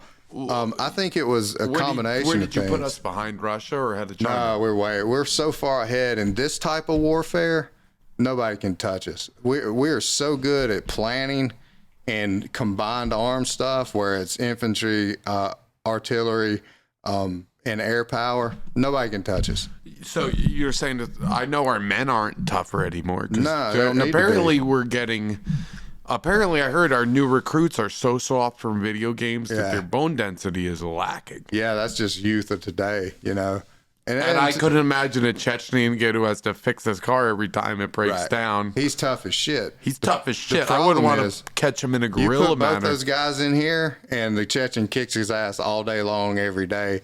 But you put him in the system that we have, and where that guy is like the lowest denominator of the whole thing, carrying a gun on the front line, and then you have all this planning and all of this what they call C2, command and control, over him, versus the Russian command and control, and we mop the floor with them every time. Same thing happened in World War II. But I think that's why Ukrainians are putting up a better fight, because they're tougher, because they're in worse conditions.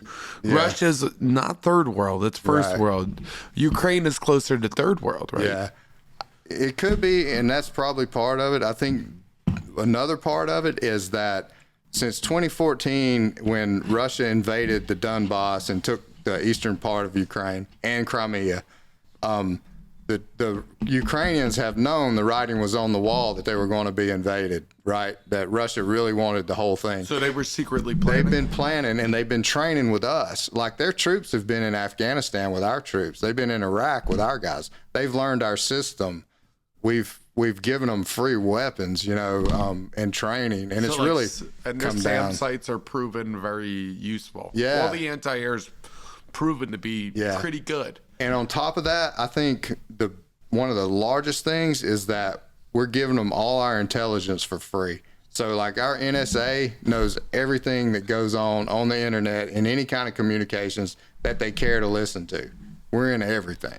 So when the Russian commanders are talking about their plans, we know it before they even get it to their troops. So and we've given it to the Ukrainians. Do you think we're ahead of China? Because I do.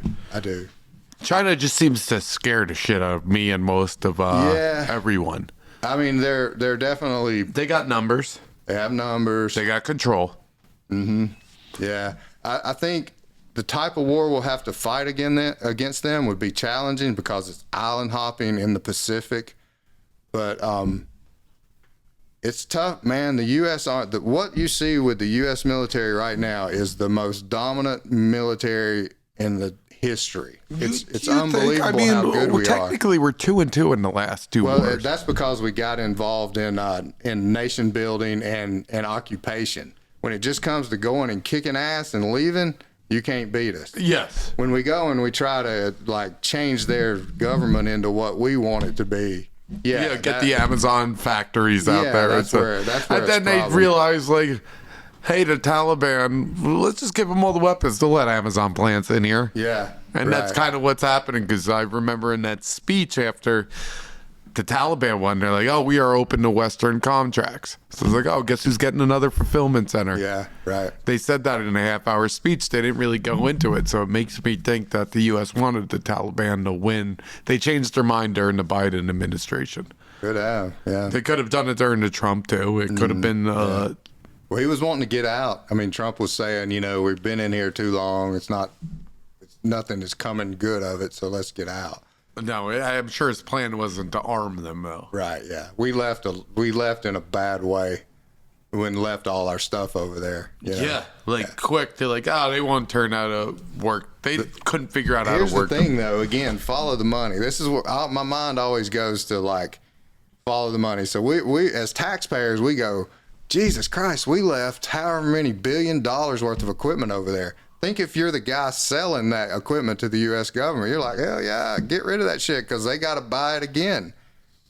And who are the guys that pull the strings in Congress? The lobbyists from defense contractors, oil companies. So what? They want war. The guys who make leave those helicopters. We're going to sell them some more. Yeah, my buddy was sponsored by a company that made chips for military equipment. Yeah. They want war. Oh, yeah, they love it. That's good for their business. Hell yeah. The more missiles we shoot, the more they sell. The more bullets we fire, and there's a lot of people pushing war. You know who doesn't want war? The citizens. The common guy. The common guy. He's the guy that gets hurt. They're the same person, whether they're Middle East, whether they're Mexican. Boys want to be boys, girls want to be girls. Yeah. And everybody wants to live their life kind of peacefully. Yeah, absolutely. I agree with that. It's our Roman style dictators that do this. Yeah. And world order has been something that's kind of been fought for generations and generations, thousands and thousands of years. Yeah. So everybody hears new world order, but the world order has something that's been commonly fought for. Yeah. Right. Yeah. Well, it's just so right now, a world order is the U.S. dollar. Most transactions happen that are international transactions happen in U.S. dollars. So you got, oil is being sold in U.S. dollars. All these past wars we've gone to recently, Gulf War I, Gulf War II, it wasn't a hot war, but we were in there. Libya is what number about 3. What was the cause of Iraq? The first one? Yeah, I guess. Or there's been 2? Yeah. I only know the one in my life. The first one was lifetime. when I was actually in the National Guards. They alerted us that we'd go. That was early 90s, late 80s. I don't remember the exact date, but that was Gulf War I. So Saddam Hussein in Iraq invaded Kuwait, and Saddam was working with the U.S. military at that time. We actually, if you read, maybe it's a conspiracy, but there's a lot of facts out there that look like the CIA and our diplomats told him, go ahead and take Kuwait. We're okay with it. So once he invaded, so Saddam was a pawn. Yeah, we used him a little bit to get over I'm there. sure he was an evil dictator like the rest of them. He was an asshole, but it took an asshole. It's kind of like that Chechen guy. You got to be a tough dude to rule in those areas. Yeah, nice guy. You can't be a nice guy. You got to be willing to cut somebody's head off, or you're not going to be the boss. Or your head's going to get cut off. Your head's going to get cut off. Yeah, so that's the kind of guy he is, and we knew what kind of guy he was. I mean, the same thing's here. I'm sure Hillary Clinton's got tons of bodies under her belt. Absolutely, yeah. We're just a little more clean about how we do it over here. We hide it better. Hide it better, yeah. But anybody in that level of politics is more than likely got some pretty dirty hands. Except that guy from Florida, he seems to be all right. DeSantis? Yeah, maybe. I mean, maybe. I'm sure he's got his hands dirty. Yeah. Well, they're politicians. So it's politicians. Yeah. I'm like, when it comes to politics, I'm sort of a libertarian. Yeah, me too. But although now I think they both do evil. I just hey, if we need to take over this country for profits, both sides will. Mm-hmm. I just think if you're a Republican, it'll be a little cheaper. Yeah, right. Yeah. That's it. Yeah. That's I feel like the only difference. But we do need non-bipartisan representation, which will never happen. No, it won't happen. They want to keep everybody tore up. And so again, follow the money. If they keep the Democrats and Republicans tore up over things like, Confederate flags or Black Lives Matter now here's the thing, police shootings. Okay, look at this. There's been some horrendous police shootings, but the ones that get the media coverage are kind of like, okay, so there was a kid that was 12 years old and he pulled out a cap gun or whatever, and the police freaking gunned his ass down. Any rational person, I don't care who you are, Republican, whatever, Democrat, you can look at that and go, man, the police were way out of line in that. You know what I mean? That got no media coverage at all. What got media coverage was a guy that had a record, felonies and this and that, and he got in a fight and the police killed him. Now, I'm not saying the police were right to kill him. He shouldn't have died. But that was the kind of case that, like, guys over here could go, well, that was a pretty bad dude anyway. He had a bunch of felonies. Problem was, they started a fight over that. So then they get the people tore up over that, right? So you get the Democrats and the Republicans tore up over this poor man that got killed. We all would have been united had they covered the real case of that 12-year-old that got killed. That was brutal. They didn't want that. They didn't want to die. They wanted us fighting about something. And then you had the whole summer of riots and all this stuff. Because while we're rioting and worrying about things like that, they're changing the whole system of finance, it's the smoke screen. The smoke screen. And all they care about, both sides, Republican, Democrat, is the money. Like either or, they want what's going to keep profits up. Yeah, taxes and how's this going to work? I asked my buddy who's a gangs unit on the border of Tijuana. He said, I asked him what was wrong. That guy might have been guilty. He said, but that was just bad police work. Yeah, it was bad. He said you should have cuffed him, put him in the car, and take him in. Yeah, it was terrible. He said that's just bad police work. Yeah. And he said the problem is you are hiring people off of college degrees, not guys who've been in the streets who could read a situation. Right. So you get this nerd with a college degree who's never been through life experience kind of shelter. He's going to be the guy to shoot somebody because he's scared and making a mistake. Yeah. Not the street cat who knows hey, this situation ain't so bad. Right. We could calm him down. Yeah, we could calm him down. He said, all right. So he gave an example. He's in California. Yeah. He said he got called in because somebody ate too many marijuana edibles. He came in. He's like, he's just fine. Let him nap. Yeah. He'll be okay. Just relax. It's going to wear itself off. He said the guy who doesn't know the ropes is going to call the ambulance, is going to get IVs in his veins and just blow it all up. Him and all everything. Yeah. And make it so much worse than it has to be. Nah, he's fine. We'll see you later. Yeah. Go get him some snacks and put on some cartoons or something. Yeah. And he's like, that's really what he would say. He was like, because this ain't worth this police work. Yeah. He's like, I got to go find. He's got some real work. I'm in. What the heck was it? I'm on the border of Tijuana. I gotta watch the meth problem, and it's huge. He also said when the mask mandates came out, he said 7-Elevens were getting robbed at a record rate, and nobody was getting identified. Oh yeah, I wondered about that. I mean, that was a criminal's paradise, to he said wear a mask everywhere. Well, he said they would wear a hoodie till it was like this, like it looked like a little butthole, and then You're a popular guy, Chip. Yeah, somebody's blowing me up. So what started the Iraq war, you think? What do you think, in your personal opinions? Somebody who didn't just watch Fox News. Yeah. Well, the second one, I guess the one that was after the towers, it wasn't because of the towers. Yeah, no, because, all right, so the towers, and that's why we went to Afghanistan. But then Iraq, they were just looking for an excuse. So that was George Bush, too. His dad had invaded Iraq earlier in the 90s. It kind of failed. And they did everything they were supposed to do, except somehow Saddam Hussein stayed in power. So they were looking for a way to get Saddam. They put him in power, right?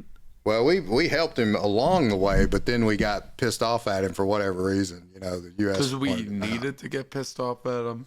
Probably. Well, I think one of the things he did a lot, but one of the things was he was looking to make a currency or sell he didn't want to sell his oil in U.S. dollars anymore because he was just getting shafted on the deal. Like, we weren't really keeping a strong dollar. We were at the time letting the dollar inflation get kind of out of hand. Not like we are now. It's happening right now too. So, but all these people are locked in to sell their oil in dollars. And he was wanting to do it in another currency. That's what actually all these, Libya was the same way. Iraq was the same way. Libya was Muammar Gaddafi. And he was trying to make a gold dollar or gold oil-based currency. Which was good for his people. Good for his people, bad for the U.S. and the IMF, International Monetary Fund. Which is a We US knocked them thing. off. Yeah. You were talking actually to me the other day about like the U.S. almost being bullies, not to trash our own country, Right. But you mind explaining the reason behind, because this people don't understand what U.S. dollar being the whole world currency, right? Is that what Pretty it's much, going on? Yeah. There's other currencies, but it is the main one. Every bit of currency has to be done. Every deal has to be dealt in U.S. currency, pretty much. Yeah, for the most part, like the SWIFT system, which allows international trade to take place smoothly, is done in U.S. dollars. So countries that have their own currency, they'll convert to U.S. dollars to buy goods from another country that will sell it to them in U.S. dollars, and then then they'll convert it back to whatever. But so France, even dealing with say Saudi Arabia or whatever, they're going to change their currencies into U.S. dollars. The transaction is going to take place, and then they'll change it back into whatever currency they want. And there's a percentage that, like, all right, you want to change it to U.S. dollars, 0.5%. There may be that, but the biggest thing is it allows so many dollars to be in production that and everybody has to use it. It makes it the world reserve currency by default. And it started after World War II, and it happened because at that time we were a creditor nation. We loaned money to people. We didn't borrow money from people, and we had a very strong dollar. It was based on it had a gold standard. It was backed up by. In the 70s, we got off the gold standard. Who got us off? I think it was Nixon, President Nixon, and that was like one of the biggest like crimes to humanity, Americans, right? It depends on what side of that economic Next to the argument Patriot you are. Act. But yeah, I think it was silly to go off. I mean, who got us off? Was it Jackson? it was Nixon. Nixon got us off of the gold standard. No, I mean, who got us on? Didn't Jackson got us back on, or Jackson got us? got the first Federal Reserve. They weren't called that. I think it was the Bank of the United States. Who was the one who got us out of the out. Federal Reserve? Was it Jackson? Jackson was the president that kicked out the bankers. I think it was the Bank of the United States back then. So, like most European countries had a central bank. In the U.S. didn't have a central bank to start with. Then they did. And then President Jackson threw them out, did away with them. No more central bank. Andrew Jackson? Andrew Jackson. Crazy. That guy was Fought the duels. man. Tough as hell, man. Didn't he have over 100 duels? Something crazy like that. Just was killing men that just disagreed with him. Had a musket ball stuck in him somewhere for life, I mean, he'd been shot. He was crazy. The traditional history. They got to make a movie out of him. They should, because he was that kind of guy that needs to be him and like Teddy Roosevelt. Yeah. Those are some of our greatest presidents. Just Yeah. because they went to the beat of their own drum. Yeah, they were pretty badass dudes. Jackson had an amazing quote. What was it? My only regret is as president not strangling, I think it was Coolidge or his vice president. Who was his vice president? Yeah, I'm not sure, but yeah. Or beating them with their bare hands was his only regret as president. That's was probably not what he would've done. beating the vice president up with his bare hands. Yeah, because he was like 70s or even maybe 80 years old when somebody tried to assassinate him. Yes, And they he held beat the him- gun to his face and it misfired. And he beat him with the cane. Yeah, that's how tough that cat That was. Secret Service had to pull him off of him. Imagine that Secret Service pulling you off because you're beating somebody who tried to kill you with a cane, and you just can't control yourself. You're ready to murder them. That's the kind of presidents we need nowadays, No, they're all you said it yourself. They're lawyers now, They're lawyers. All the presidents. except now. Trump. Trump was the outlier, and I think that's kind of why he upset so many people, because the Democrats and the Republicans, they all kind of have their own little game going, but they really kind of work together. Birds of the feather. It was funny because Michael Moore, who right wingers hate, was like, Trump's a Molotov cocktail to the system, and I support him. Yeah. It's like you get a leftist like Michael Moore saying that. hey, no, this is good. Yeah, he's an outsider to the system, and the system didn't like that. and they got it. I still not sure that election was 100% legit. I think that the establishment on both sides wanted him out because they wanted Trump out. He was too much of a loose cannon, and he wasn't playing by the rules. He was doing what he thought was right for the country. Whether it was or not, I think most of his stuff was good, but I can see how some people wouldn't. He wasn't. You know what? He didn't need to make his wallet bigger. He just right. needed to make his ego bigger. Right. Which I prefer that. Because usually if you're trading in profits for profits is generally a bad thing. Yeah. I don't think at any time he traded. I'm sure he did, but I think he went against the TPP, which people don't understand was something when a TPP, Trans-Pacific Partnership, was what they passed when they were allowed gay marriage. Right. That was why they did, which was basically like, countries like China don't have to let us know where the meat comes from or the rice comes from, or it could be altered or something. Are you familiar with the TPP? Yeah, the pact with China about especially a track pact. Apparently, it got stomped out. Trade pact. Yeah, he did away with it because he felt like it wasn't in favor for like NAFTA. He fought NAFTA. He felt like the U.S. was getting the worst of this trade deal. Same with the Chinese, and he came down hard on the Chinese. And that's another thing. Like everybody says these parties are different. Biden's organization or administration is coming down hard on the Chinese as well. We're deciding that. Because it's trendy. Yeah, maybe it's not smart to have all our eggs sitting in somebody else's basket and just, thinking that they're going to have our best interest at heart. Basically, our supply chain. Our whole supply chain doesn't need to come from China. I heard it's somewhere along the line when they, in the 90s, they joined this union with the U.S. and we thought they'd play ball and they weren't. Yeah, they're not. They haven't been. After the Cold War, right? Yep. I think they thought they'd play ball because they were in this, and so we kind of relaxed their shoulders. Yeah, and they produce cheap and the business of America is business, and business is always looking for the cheapest option so they can make the most money, right? You're looking for the cheapest labor, you're looking for the cheapest supplies. Well, the first astronaut said on the 10-second countdown that he is behind like over $100,000 of fuel by the cheapest bidder. Right, yeah. Exactly. That's how the government works. Government and business too, They're trying to reduce their costs so they can maximize their profit. And so when China became like they decided they would build anything cheaper than we could build it in the U.S., they became like part of our global supply chain. Now we're seeing a little problem with that now with the pandemic, whether who knows what that deal was about. But anyway, it slowed down the supply chain. And now the war in Ukraine and China is siding with Russia.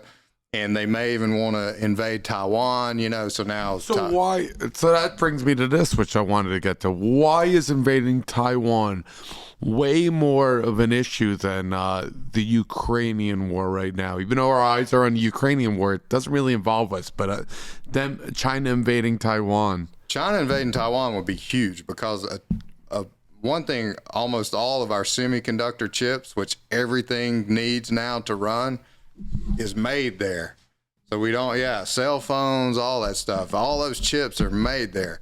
We don't want the Chinese so Intel controlling and that. Athlon are over there in China. Yeah, they all buy it there because it's cheaper to get it there, Now, they're all scrambling to change it and start producing them here in the U.S., which is what they need to do. The cost of the thing may go up a little bit, but you're not worried about a foreign country that may not have your best interests at heart supplying them anymore.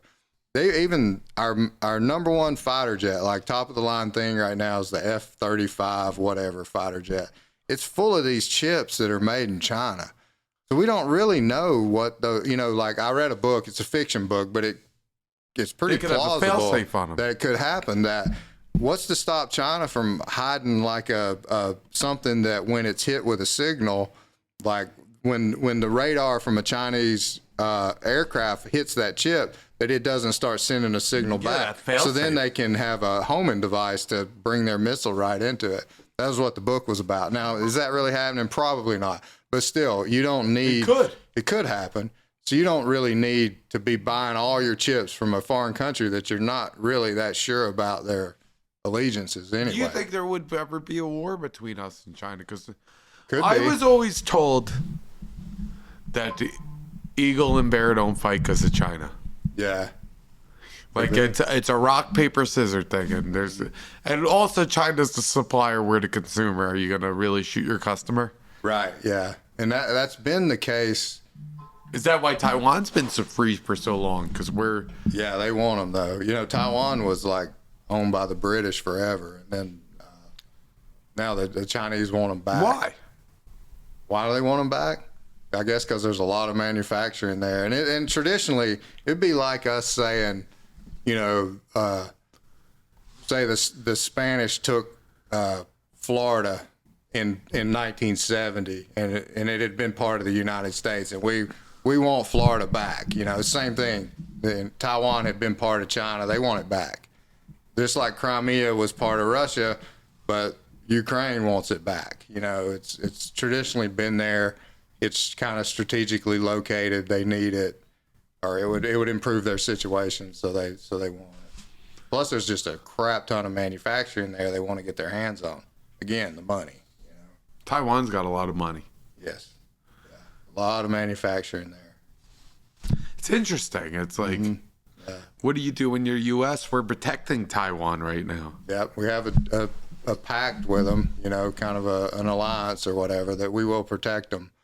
The problem is, Do you think we would like say, hey, we changed our mind? no, I think we would really try. We would try to protect Taiwan against Yeah, China. I think so. And we probably could do it.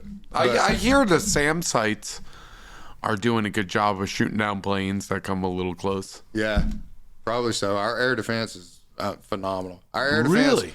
Yes, America is like, I'm telling you, all the stuff beyond the tough infantry trooper, nobody can hold a candle to us. We are so far ahead of everybody. Now, you know, we've always In been land, air, sea?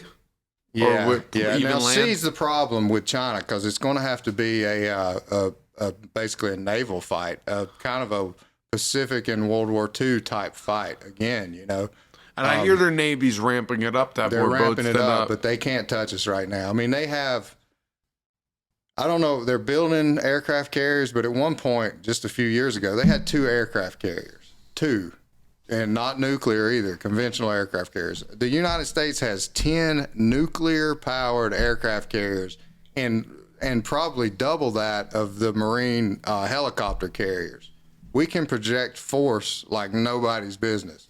Now, the problem with those kind of ships now is the same thing you're seeing in Ukraine with the anti-tank missiles.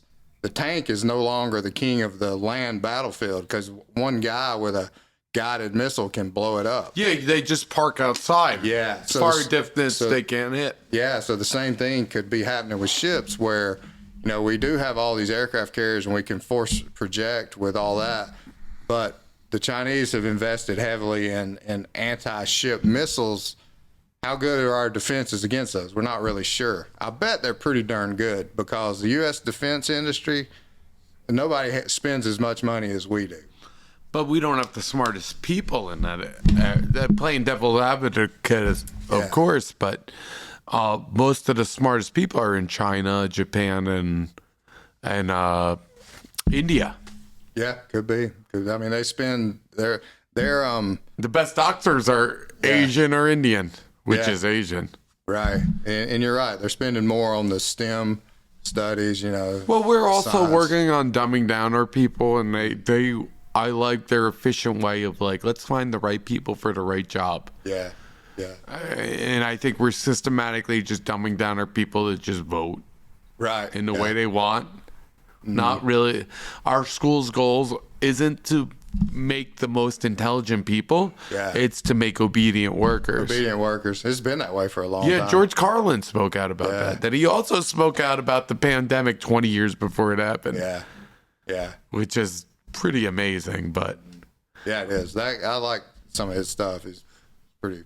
towards the stuff. end of the years, he's been just kind of talking about that, the owners of the country. There's theories that since he spoke out on HBO, there's a famous bit, the owners of the country, and how you're not one of them, and the next pandemic, which was a bit 20 years ago, was one of the reasons why they think he really got killed, because he was doing it on HBO. Yeah. You know, the other guy that was like that was Aaron Russo. You know anything about him? No, I'm not familiar. He made the movie Trading Places. He was the director of it, and a lot of other stuff. That was with Richard Murphy. Pryor. Was it? Was it Richard Pryor and what's his name? Guy and Gene. That's right. Gene Wilder. Yeah, right. Yeah. That's it. They remade that movie No, that so was many called The Toy, wasn't it? No, they trade places. Like, he painted a black in it, I think. Right. Yeah, maybe so. But anyway, that guy that... And he's holding a snap. It sounds like you gotta walk like this. Yeah. Yeah. Okay. It's Eddie Murphy. They remade that movie like 80 times. Right. Aaron Russo, though, he was the director of that, but he also started getting into politics. And if you believe his story, and I kind of tend to, he was approached by one of the Rockefellers, which was Democratic senator at the time. But the Rockefellers go way back. Rockefeller Center. Yeah, go way back into banking, oil, everything. They're the original Warren Buffetts. Yeah, exactly. I mean, it's old money. So he was approached by them when he started getting into politics, and they were like, look, we want you on our side. And he was like, okay, you know, whatever. And they were telling him how the game works. And he didn't really like their politics, and he didn't really like the fact of what they were saying. And basically, they were saying there's a group of them that kind of control all the politics on both sides, and they'll fight over the smaller issues, but the big issues, the dollar issues, and things like that, they all kind of side together. I have a theory actually behind that. Sorry to interrupt. The difference between communism and democratic republic is democratic republic, companies fund the government. Yeah. Communism, government funds the companies. Yeah. Yeah. That's my theory. Yeah, that probably. seems to be the difference. I don't know which one now, as much as they've grown, I don't know which one's more evil. Right. Yeah. Is it ExxonMobil trying to get profits? Or is it like Putin trying to control ExxonMobil's? Right. Yeah. What's more evil? Right. Is there more evil now? Yeah, I don't know. I mean, I don't know that either one of them are evil. It's just they're both systems, and you just got to get... When you're the small guy, you just it's not evil. It's do systems the best. of profits. Yeah, there's. Are you asking me? Is that evil? Yeah. What do you think personally? Do you think it's like, because I think the statement's kind of pretty on point with what I said. Yeah. I think I might be wrong, but that's what I've just made an observation about, like being a human. Like, Russia controls the companies. The companies control the U.S. Like, what's worse? Right. Yeah. Anyway, when you're talking about oil companies, you're a little bit right, because the Russian oil companies are nationalized, which are owned by the government.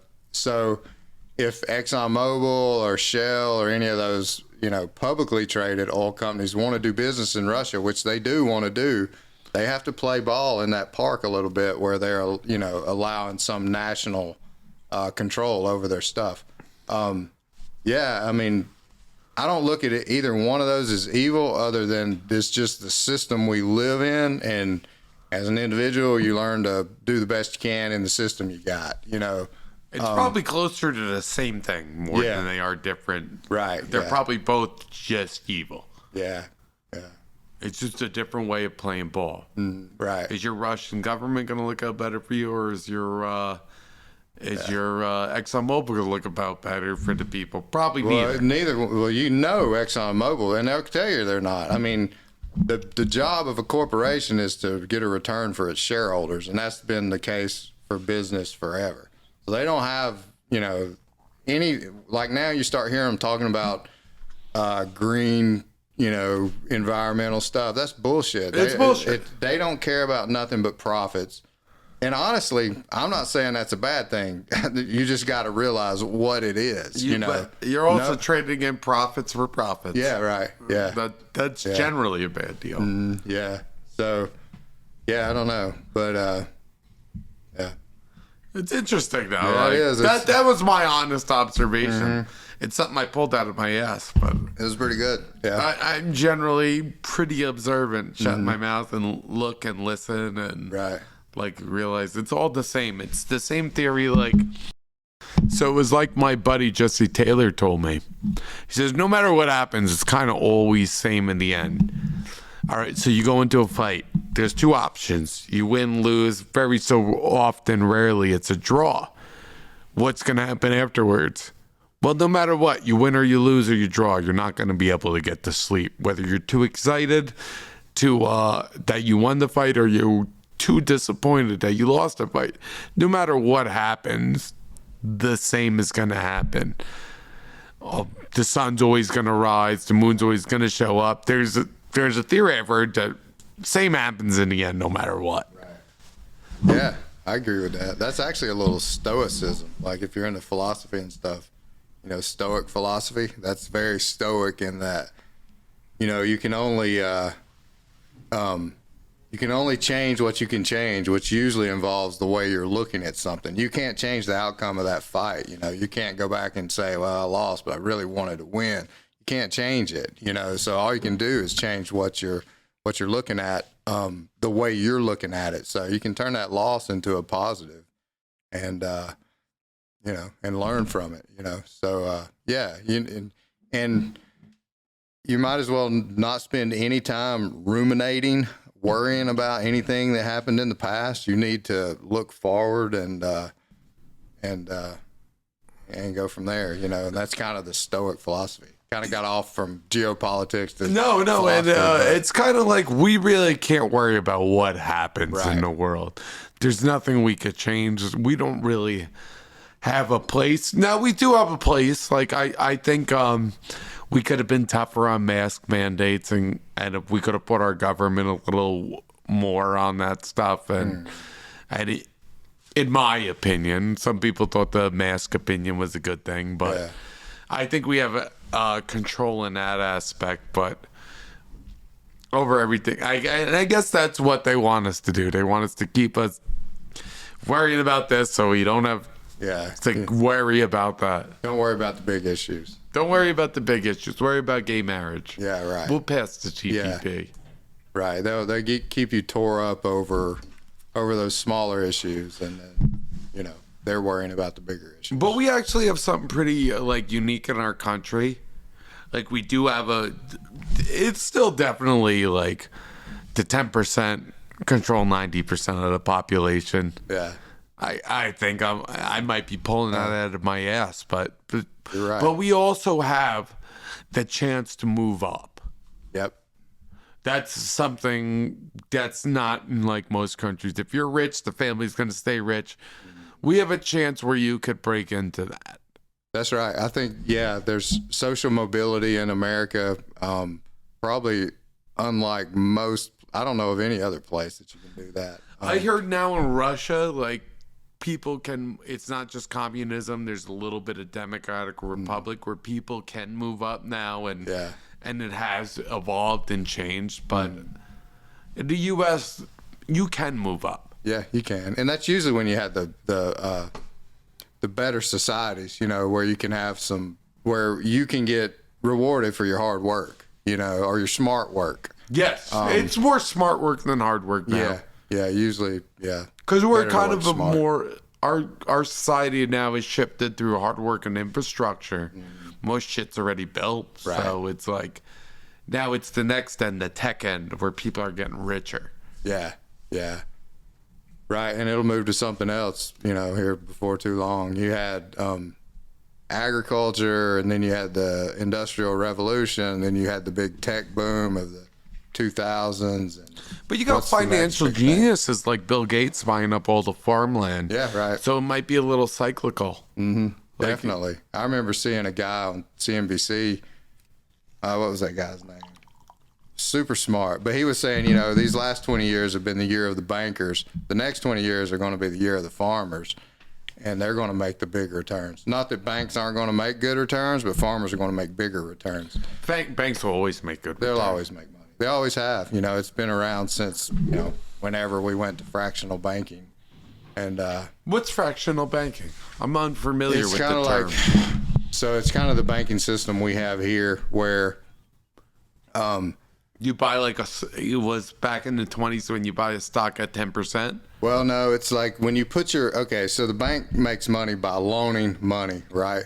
So they make money And their when they make, supposedly. yeah, but at its simplest form, a bank loans money and makes money off the interest. So I loan you $100 and I charge you 5% interest. I'm making the money on the 5%. So you take my 100, you do whatever, but you got to pay me back 105%, and compound it over the years, whatever. So that's how they make their money. But somebody back in like the 1400s got the bright idea that we can actually loan out more money than we hold in the bank, right? So say I have deposits worth $10,000, but nobody ever comes and pulls their $1,000 out. The 10 guys don't come pull their $1,000 out at the same time. So I can actually loan out more money than I actually have in here. And this is fractional banking at its simplest form. So I might loan out, instead of the 10,000 I got in there, I might loan out 15,000, betting that all 10 of those guys aren't going to come. Aren't going to show up and be like, hey, I need my money. So now I'm making more money on it. And that's fractional banking. And that's the basis of pretty much our financial system. Going back to, I'm going to say the 1400s. It may have been before that. And when did we start getting backed by the U.S. government for $100,000?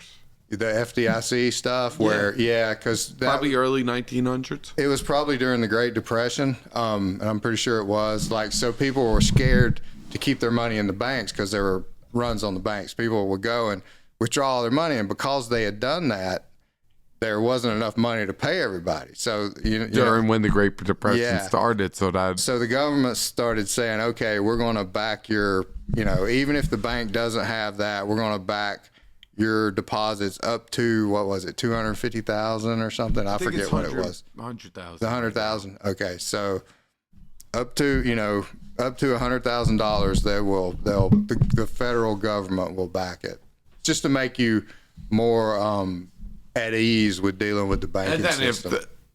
Honestly, if they couldn't, they wouldn't. Right. I heard them we're not backing that.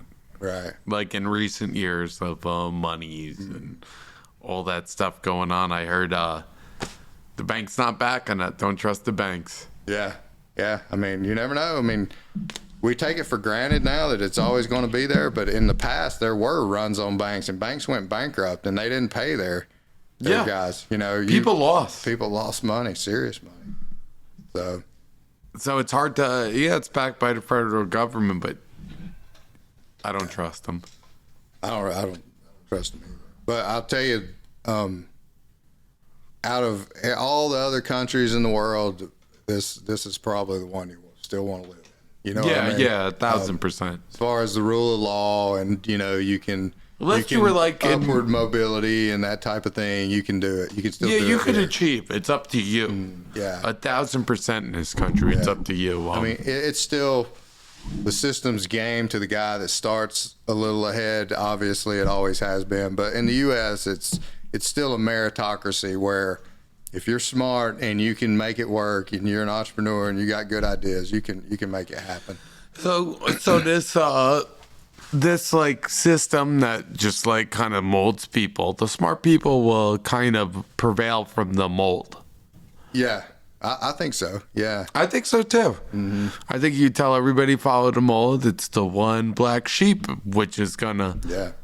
I've always been very black sheepish in my thinking. Not saying I'm successful or anything, but I don't have to answer to a boss, so I'm successful in that aspect. Yeah, and we have enough to pay our apartment rent. Right. So I mean, that's enough success. That's success. Yeah, man. I mean, depends on what you want, and if what you want is not working for the man or working just for yourself, that's success. It's all about finding enjoyment till you hit that dirt. That's exactly right. Because, I mean, you can make all the money you want, but some of the richest people I know are kind of the most unhappy people I know. Really? Too. Yeah, because even though they got all this stuff, they're worried about it, So, really, money comes down to what money does for you.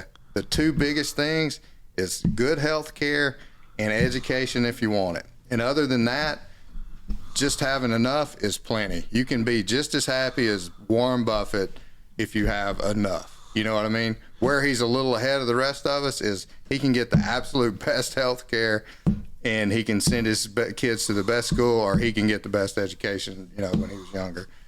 That he wants. He could also have the best vacations. And best vacations, yeah. But that's it. Even that's the three things. We can all go on good vacations, I mean, it's not, because at the end of the day, what's the difference in,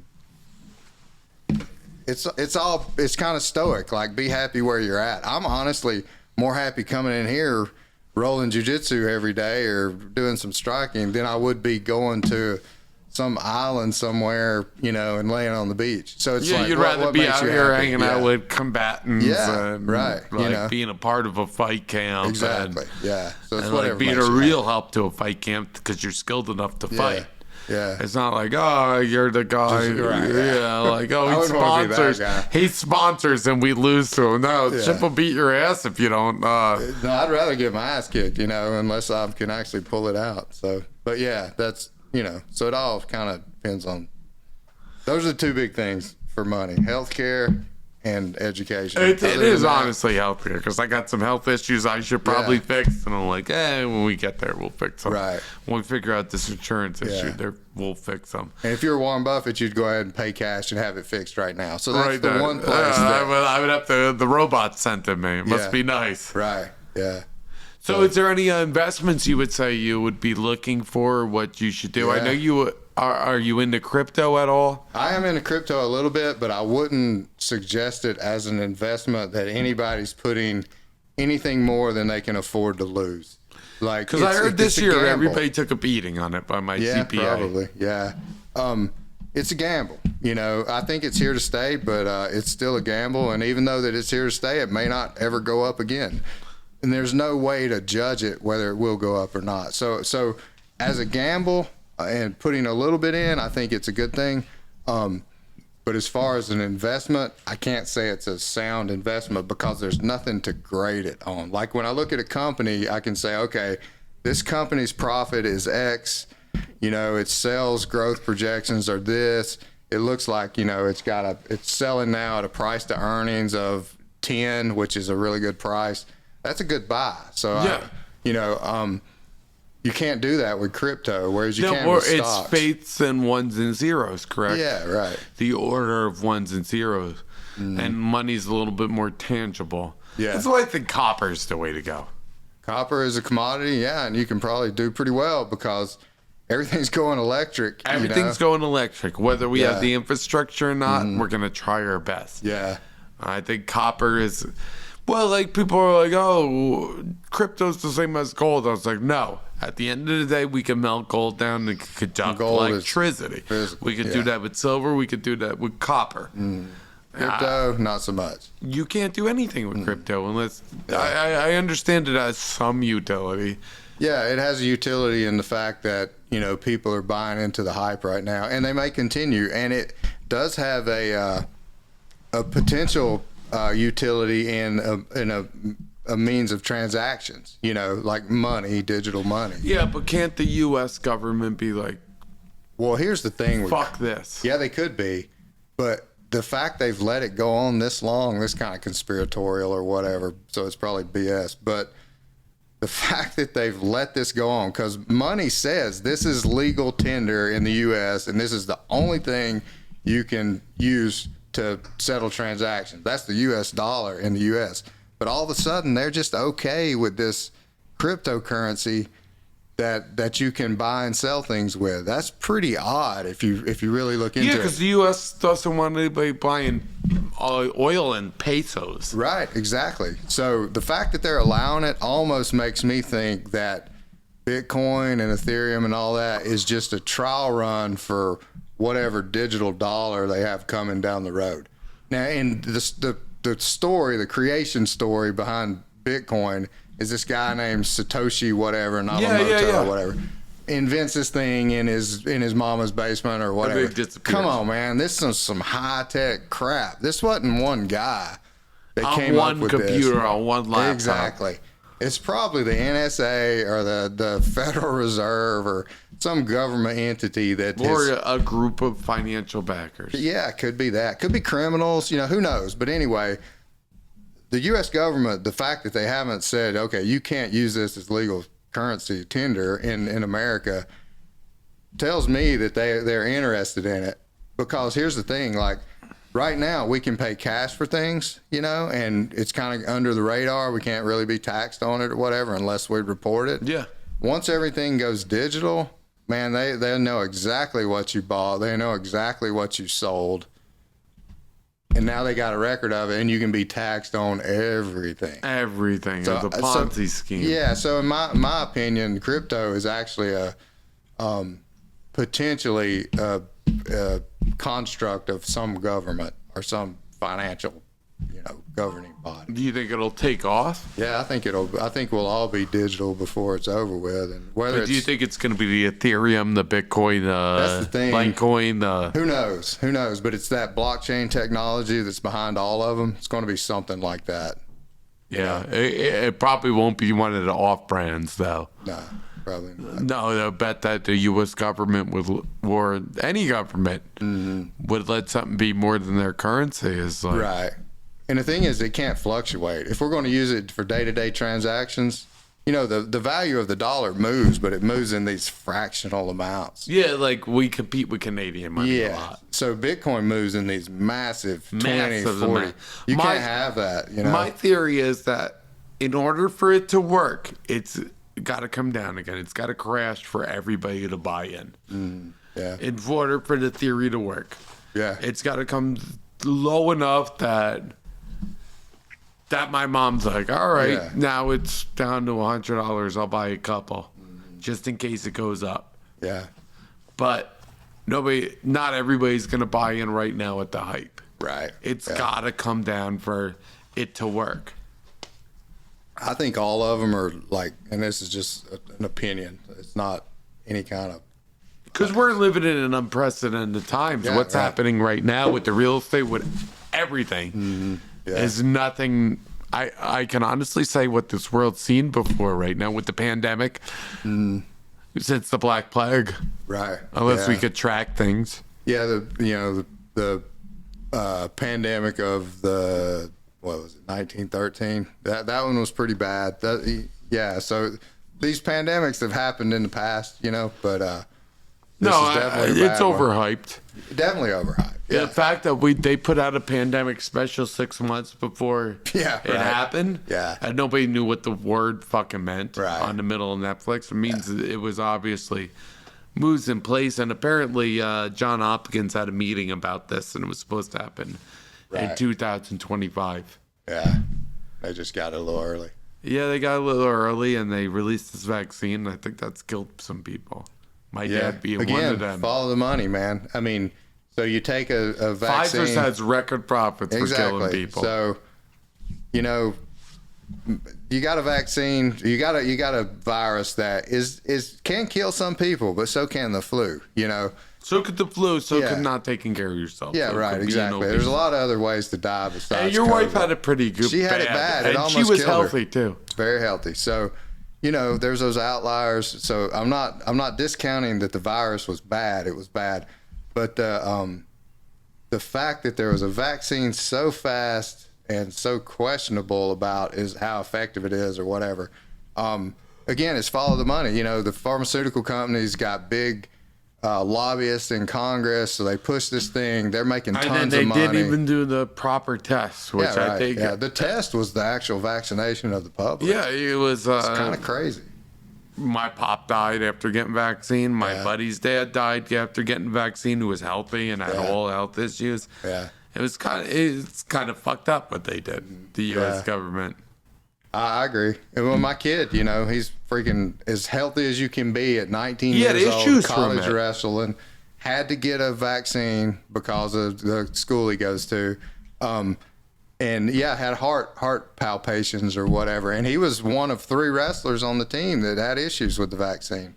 Yeah, so that's crazy. Fucked up. It didn't. He's like, I don't even notice it, but he's young and healthy and everything else. Yeah, he'll work his way past that, but there's no reason he should have. There's no reason he should have had to take it. It's heart, lungs, brain, and then stomach, and then everything else is just hearsay. Right. Yeah. So, but you're fucking with one of those. Heart's Right. like the big one. Yeah, right. Stop the pump and it's over. Yeah, that's fucked up. Yeah. It's fucked up what happened. I agree. I totally agree. You know. Like untested treatments went down for some wacky times. Yeah. And I didn't buy in early. I was like, this is bullshit. I lost a multiple $1,000 seminar because of it. Right, yeah. So I was already like, this is bullshit. Yeah. We went to Vegas at the fight with security guards. And they're like, you can't sit next to him at my bachelor party. You need to be one seat apart. I'm like, how do you know we're not fucking? Right, yeah. We're intimate. Yeah, how do you know I'm not fucking this guy? What do you mean we got to sit one? I'm going to put my dick in him later. Like, what the fuck? Yeah. Yeah, it's That's crazy. like yelling man. at my bachelor party. How do you know I'm not fucking this Yeah, guy? right. Go fuck yourself. Let me sit next to him at a video poker table. Yeah. Yeah, it's crazy. They did stupid stuff. They did, and I think it was a chance for people who wanted to be authoritarian to like flex. Yeah, definitely. We lived in some this is a wacky time.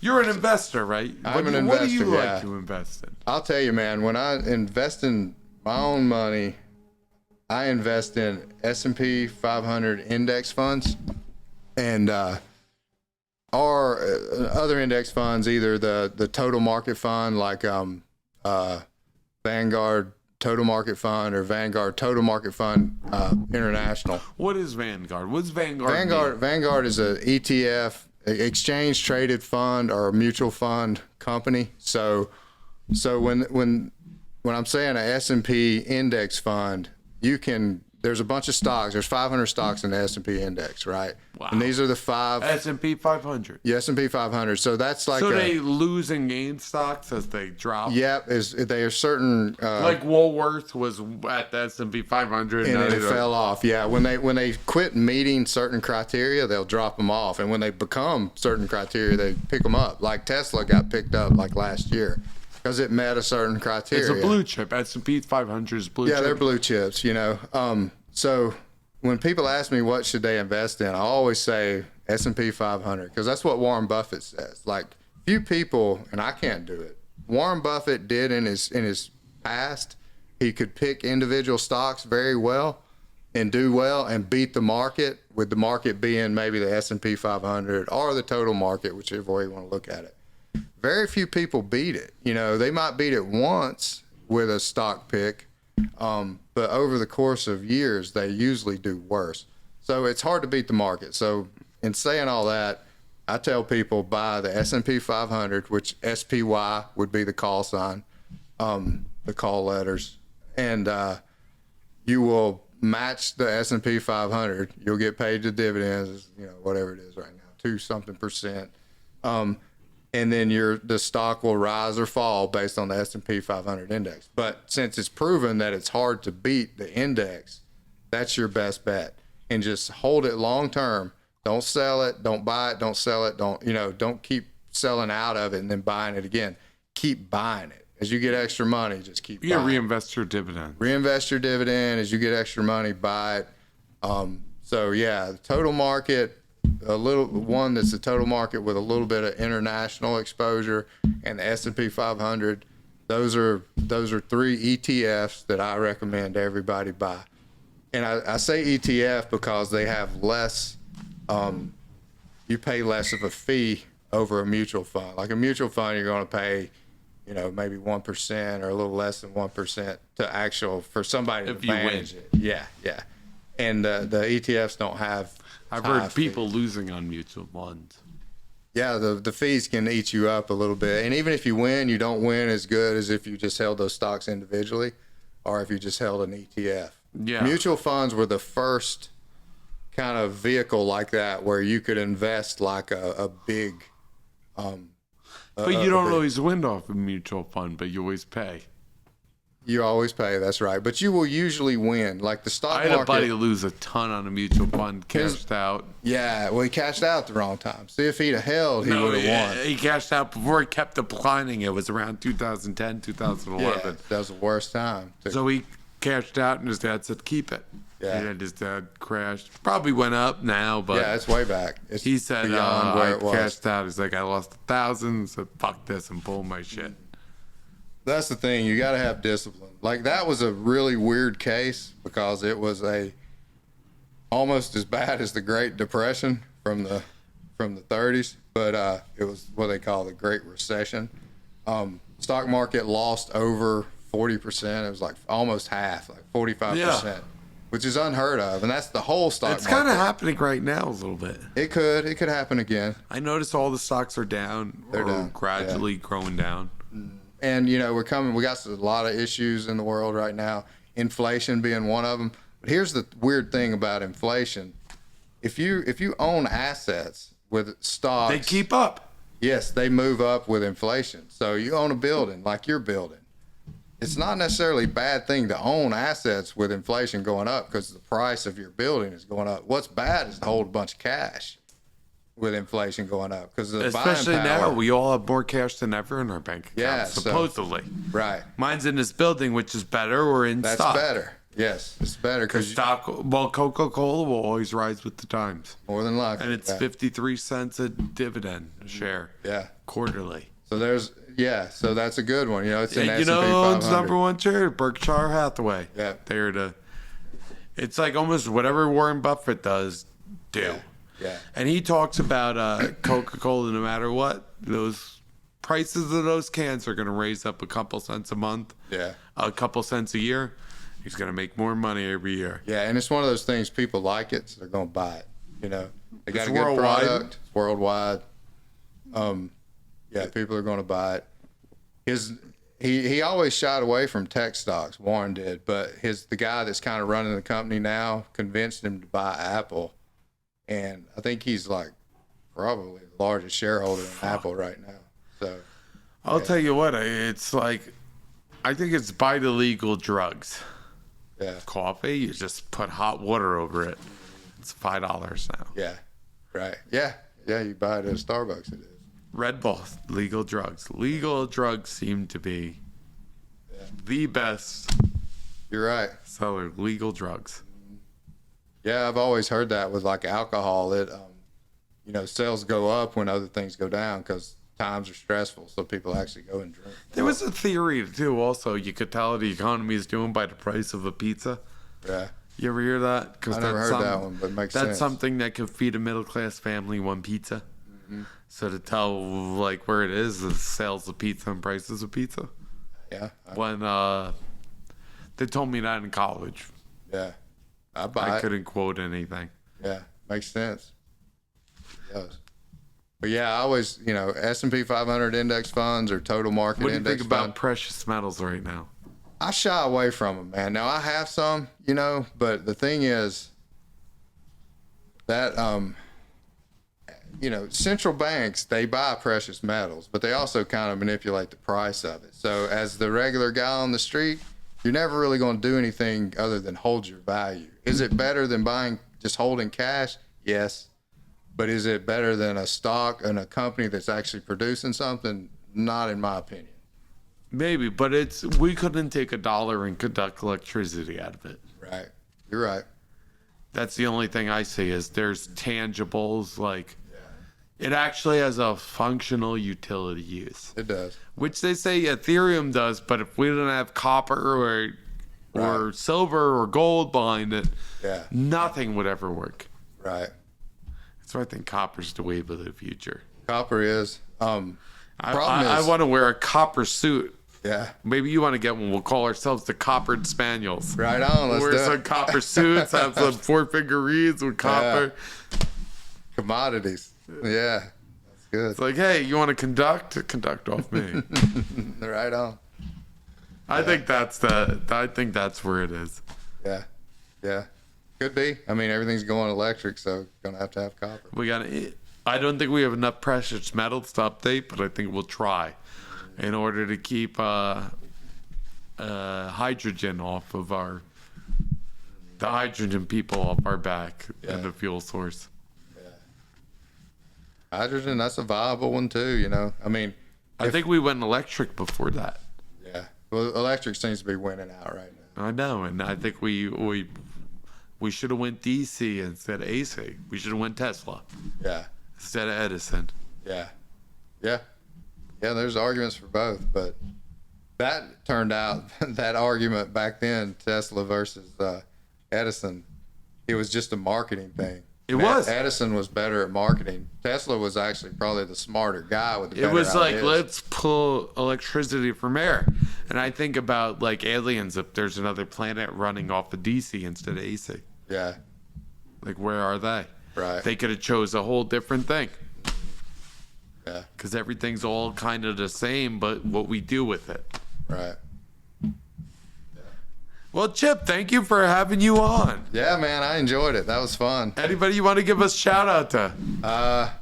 Shout out to Militia, man. It's a great. What about place your to boy train. kicking some ass? Yeah. Who should we watch out for in nationals next year? Watch for Alex Whitworth at he's wrestling in the U.S. Open and here the end of this month actually in Vegas. So the under 20 class. Yeah.